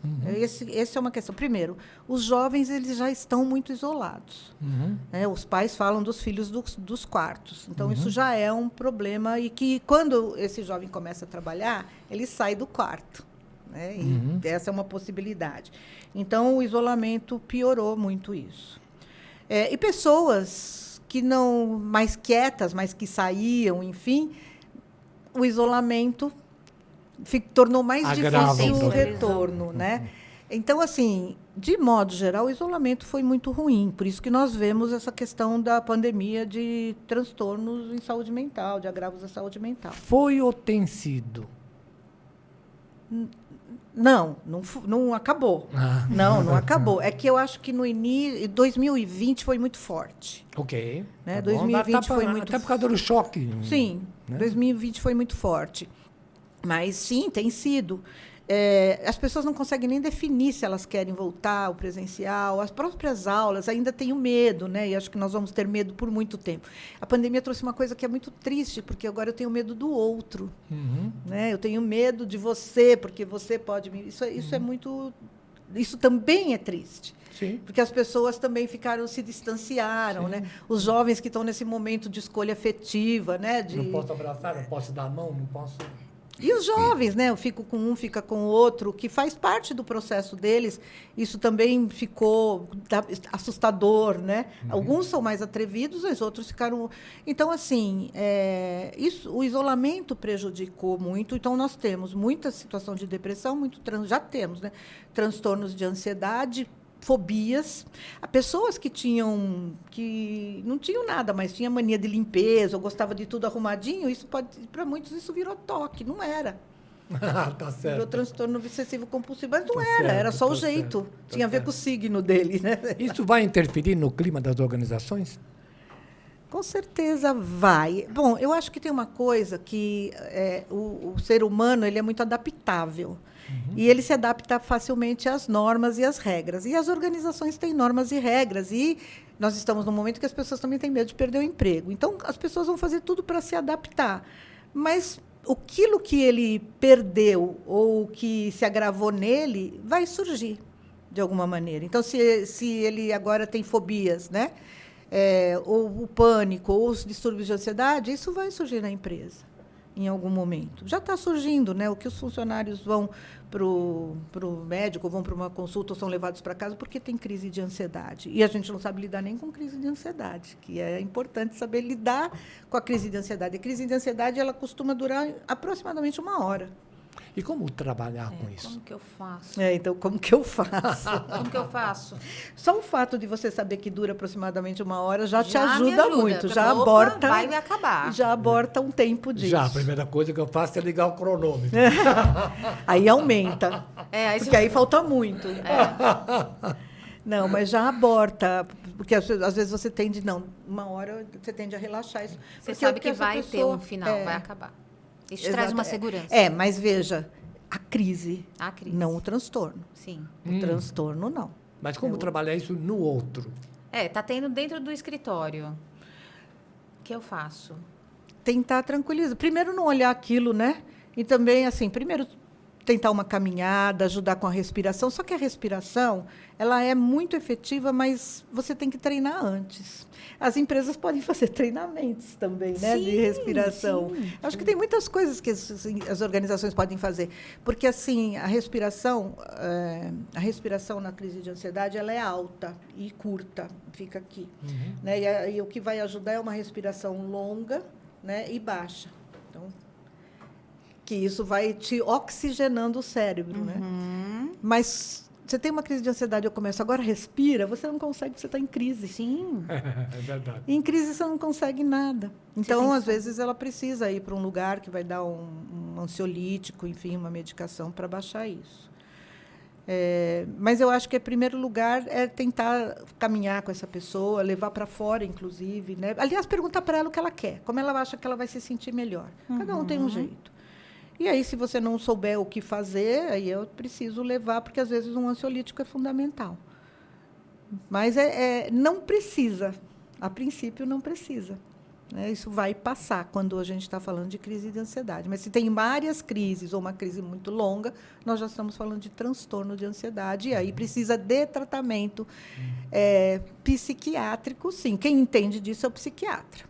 Sim, porque a gente quer tratar daqui para baixo, né, Elaine? Assim, a gente vai no oftalmo, vai no otorrino, mas aqui a gente não quer ir no médico. O pessoal vai no Precisa neurologista, ir. né? Porque isso é possível. Aí tudo bem, esse aí tá ok, na lista dos que pode ir. Que coisa. Não. É preciso quebrar isso com o tratamento psiquiátrico. Então, assim, você precisa quebrar com o tema da morte, com a questão do suicídio. O suicídio é preciso falar, porque também quando tem um suicídio fica todo mundo mudo, ninguém pode tocar no assunto, e isso piora e aumenta o risco. Inclusive, a imprensa não divulga, né? Bom, tem isso é regra. uma... Sim. Isso é regra. Não pode. Por quê? Não pode. Porque nós temos uma questão que é importante. Alguns estudiosos dizem que não é bem assim, mas é o suicídio por imitação. Tem isso muito. Né? Que eles fazem do elemento Werther. Ok. O suicídio por imitação. Isso, por exemplo, um ídolo que se mata, a probabilidade dos seus fãs se matarem vestidos... outra coisa é o lugar. Então, e se a imprensa fosse noticiar suicídio, ela não ia parar de fazer isso. Então, ela vai noticiar quando é de um famoso, de alguém que a sociedade tem vínculo. Né? Quando a sociedade... Mesmo assim, muitas vezes, eles colocam morte... Causas naturais. Causa desconhecida. Mas quando ele vai veicular o suicídio, tirou a própria vida, ele nunca pode falar, a imprensa nunca pode falar como nem onde. Porque o como pode se repetir e o onde também pode virar um host-post, né? Um lugar onde as pessoas vão lá para se matar. Infelizmente, isso é fato. É fato. Mas o fato desse ídolo se matar já por si só pode causar outros suicídios. Porque um suicídio afeta 176 pessoas. É mesmo? 176? Antigamente a gente dizia que era 6 pessoas. Depois passou para 600, agora chegou a 176. O que quer dizer que essas pessoas vão ficar enlutadas, vão ficar abaladas, algumas podem começar, não pensavam, podem começar a pensar, quem pensava pode começar a ter ideação, quem tinha ideação pode tentar, realizar. E desses que tentam, alguns vão morrer. Então, o suicídio ele é de risco sempre. Por isso que a imprensa tem regras, e que qualquer um pode baixar na internet as regras da imprensa de como noticiar suicídio, por conta do suicídio por imitação. Só que nós temos hoje o problema das redes sociais. Então, o que a gente mais pede é não colocar fotos, até porque a foto ela é uma falta de respeito com aquela pessoa e com aquela família. Então, eu preciso pensar, se fosse comigo, se eu queria que isso fosse divulgado dessa maneira. E a questão do como e do local, sempre. Tem um suicídio a cada 4 segundos. Isso é uma estatística do Brasil, do mundo? Do mundo. Do mundo. Nossa. Um suicídio. Então, desde que... Não, me desculpa, não é 4 segundos, agora me deu um branco, acho que é 8 segundos. Bom, não faz muita Bom, diferença. são segundos. Então, quantas pessoas já se mataram desde que nós estamos Nossa. aqui? Eu estou achando que eu estou falando muito, acho que não é... Olha, agora eu me perdi. Cadê aqui? A produção vai olhar e a produção já vai te dizer, favor, viu, acho que é Elaine? 8 Fica minutos. tranquila. Para cada suicídio, você tem pelo menos 10 tentativas. É mesmo. A pessoa tenta 10 vezes, é isso? Não. Para cada pessoa que morre, realizou, você tem 10 tentativas como 40? consequência. 40 segundos. Olha, 40 segundos, estava no quarto. Imitação. Nossa, 40 segundos, eu tinha me Mas perdido disso. é Então, desde que nós absurdo ainda. iniciamos, quantas pessoas já se mataram? Veja, Não vamos nem calcular. Continua sendo um absurdo. Sim. O índice de morte por suicídio é maior do que a soma de mortes por acidentes, por doenças e guerras. Gente, então a gente tem que falar muito. Olha que importância a gente está falando sobre esse tema. E o quanto as pessoas têm que assistir, o quanto as empresas, as famílias, todas as pessoas têm que estar olhando a pessoa do seu lado, tentando perceber alguma coisa diferente, algum indício, se perceber, se permitir se tratar, se cuidar, porque muitas dessas angústias, elas não são cuidadas, né, Elaine? É isso? A pessoa Por isso que chega sente, nesse ponto. precisa pedir ajuda. O que acontece é que essa pessoa, ao pedir ajuda, ela é rechaçada, né, por conta do frescura, enfim, por conta do preconceito. Mas ela pede ajuda, muitas vezes. Aí chega uma hora que ela começa a ficar com vergonha de pedir ajuda e ela começa a aguentar, até que, lembra, suicídio é falta de esperança. Mas mesmo essas pessoas, elas também têm vergonha de tomar alguma medicação ou de procurar um psiquiatra. Então, a gente precisa romper isso. O que você fala para as pessoas que rechaçam? O que a gente tem que falar para essas pessoas? Pode olhar para a câmera, viu, Elaine? E falar na cara das pessoas, porque a gente precisa aprender, a gente tem que ser humilde e aprender. É difícil eu não ser muito dura nessa câmera, Seja né? dura. Porque eu acho que quando você está rechaçando, você não sabe quem vai ser o próximo. Né? Olha que duro. Primeiro, você não sabe se aquela pessoa vai se matar mesmo. E para quem rechaça e essa pessoa se mata, é realmente muito pesado, porque essa pessoa falou e você fica com a culpa. A outra é que a gente está rechaçando algo que nós não conhecemos. Então, alguém com muito vínculo pode estar dessa maneira e você mesmo pode chegar a esse ponto um dia. Porque nenhum de nós sabe onde nós vamos chegar. Lembra? Os nossos limites, né? Qualquer pessoa pode se matar. Sinteticamente, tem um aspecto interessante em tudo que nós discutimos aqui. Simples e complexo, ouvir. Uhum. Acima de qualquer coisa, seja no luto, seja na tentativa do suicídio, seja na depressão, seja na ansiedade, acima de qualquer questão, essa atenção é determinante no processo. Ouvir o sofrimento. Isso. Aprender a ouvir o sofrimento e acolher. Acolher, perfeito. Isso abre portas e facilita muito todo o trabalho. Previne muito. Quantos filhos você tem? Quantos filhos? Eu tenho um casal de filhos. Ah, é? Como é que estão? Como é que estão? Estão bem. Tenho um filho de 38 anos, divorciado, mora sozinho. Eu tenho uma filha de 34 anos, mas que tem uma deficiência Como é que ela está? E é uma menina de 5 anos. Que legal. Que agora ela é uma criança de aproximadamente 5 anos. Ela está sempre bem desde que esteja com a gente. Agora, como ela ficou afastada quase um ano por causa da Covid, ela teve Covid. Ah, tá. 3 meses aí que a gente se passou. Mas agora nós estamos tendo problemas para ela voltar para a escola. Agora tem o luto dela de sair de casa, né? Ela deve gostar muito de ficar em casa, imagino. Então. Ficar junto, né? Eu acho que nós Isso. gostamos de ficar junto, mas até ficar junto tem uma hora que não dá mais, né? Que é isso que aconteceu com as famílias agora. Sim, então, sim, eu tenho sim. falado muito para as pessoas, mesmo aquelas que estão gostando e que querem ficar em casa, para elas repensarem um pouco. mesmo que elas fiquem em casa, para elas lembrarem que sempre tem uma conversa gostosa, né? É chato, tem lá a pessoa que é chata, que incomoda, o que você tem que cumprir, mas sempre tem uma piada, alguém que solta uma piada, tem uma conversa gostosa. A hora do cafezinho está alterada agora, né? Sim. Mas vai passar, né? Enfim, eu acho que tem o trabalho é saúde mental. O trabalho traz dignidade, né? Okay. E tem muita questão de se o trabalho não é adoecedor, porque existem gestores que adoecem seus colaboradores, né? Então, assim, se o trabalho não é adoecedor, se sua equipe não é adoecedora, mesmo quando a equipe sempre tem alguma coisa que é boa. E eu falo até a questão do trânsito, né, que a gente reclama muito, mas, olha, você vê cachorro, você vê gato, você vê criança, você vê o cara que é engraçado, né? Enfim, até isso pode estar fazendo falta. Sem dúvida, e acho que temos que caminhar para isso. Porque esperanças é aquilo que move os nossos passos. Não se pode perder a esperança. Isso. E a Covid estava lidando com a questão porque agora nós temos esperança. Isso. Até a vacina. Mas até lá, as pessoas não sabiam quando, né? Até quando? E isso estava mexendo. Será que um dia eu vou poder comemorar meu aniversário, fazer aquela viagem que eu estava programando, casamento, não, né? E você fez uma observação brilhante. Rotina faz bem, às vezes. A rotina é fundamental, não é às vezes. Mesmo quem fala que eu não gosto de rotina, tem rotina. Exato. Né? Mesmo que você não saiba o que você vai fazer no dia, mais ou menos você sabe o que vai fazer no dia. A rotina organiza a nossa vida. Não dá para viver sem isso. Não.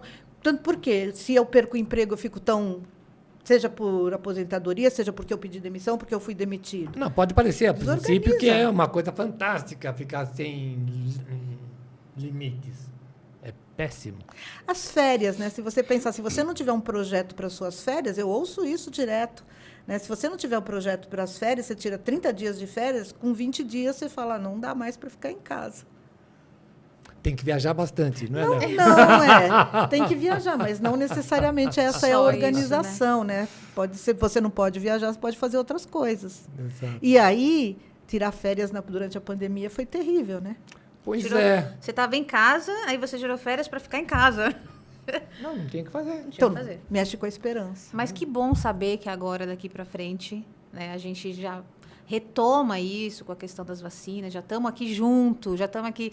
Antigamente, se fosse um tempo atrás, a gente já está fazendo isso online, hoje a gente pode estar se vendo. Então, isso realmente enche a gente de esperança, de novo, de dias mais normais, né? Mesmo que seja o novo, como dizem, dias mais normais. Elaine, foi um imenso prazer conversar contigo. Obrigada. Agradecemos muito, muito. Nossa, um aprendizado, assim, absurdo que dá para a gente pôr em prática. Acho que o mais importante do nosso podcast, que a gente quer trazer, são dicas que a gente possa pôr em prática a partir do momento que a gente assistiu isso aqui. Então, quando os gestores assistirem, que eles saiam dessa conversa já com outro olhar para cima dos seus profissionais, que as mães, os pais, olhem os amigos, os primos, os parentes de outra forma, respeitem esses momentos das pessoas, abracem, como você disse, né? Autorizem as pessoas a sofrerem também. Sim. Não rechacem, que isso ainda é muito triste a gente saber que existe pessoas que fazem isso ainda. Né? Então, puxa, gratidão por todo o conhecimento que você passou hoje. Com certeza isso vai ajudar muitas pessoas por aí. Eu que agradeço. Muito obrigada. Espero que ajude. Eu queria fazer uma pontuação. Quando se tiver qualquer evento numa empresa, às vezes a instituição chama o psicólogo da empresa. Esse psicólogo também está afetado, ele não pode atuar. Ou então chamam psicólogos para fazer. É preciso que seja um psicólogo com conhecimento sobre, não é um cada um na sua, né, Elaine? Cada um na sua. Porque nós sabemos o que acontece quando a pessoa não está preparada, né? Uma palavra errada pode não funcionar. Então, isso é fundamental. Bom, mas, fora isso, agradeço muito a oportunidade de estar com vocês. Só você olhar a área médica, você sabe que a especialidade exige e precisa ser cuidada.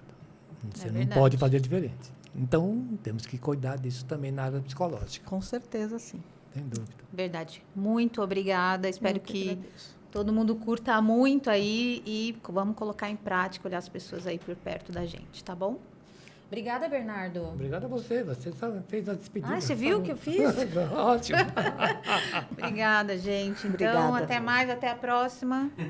Não Pode Ser Humano. Pode Nosso ser humano. podcast. Podcast. É isso aí.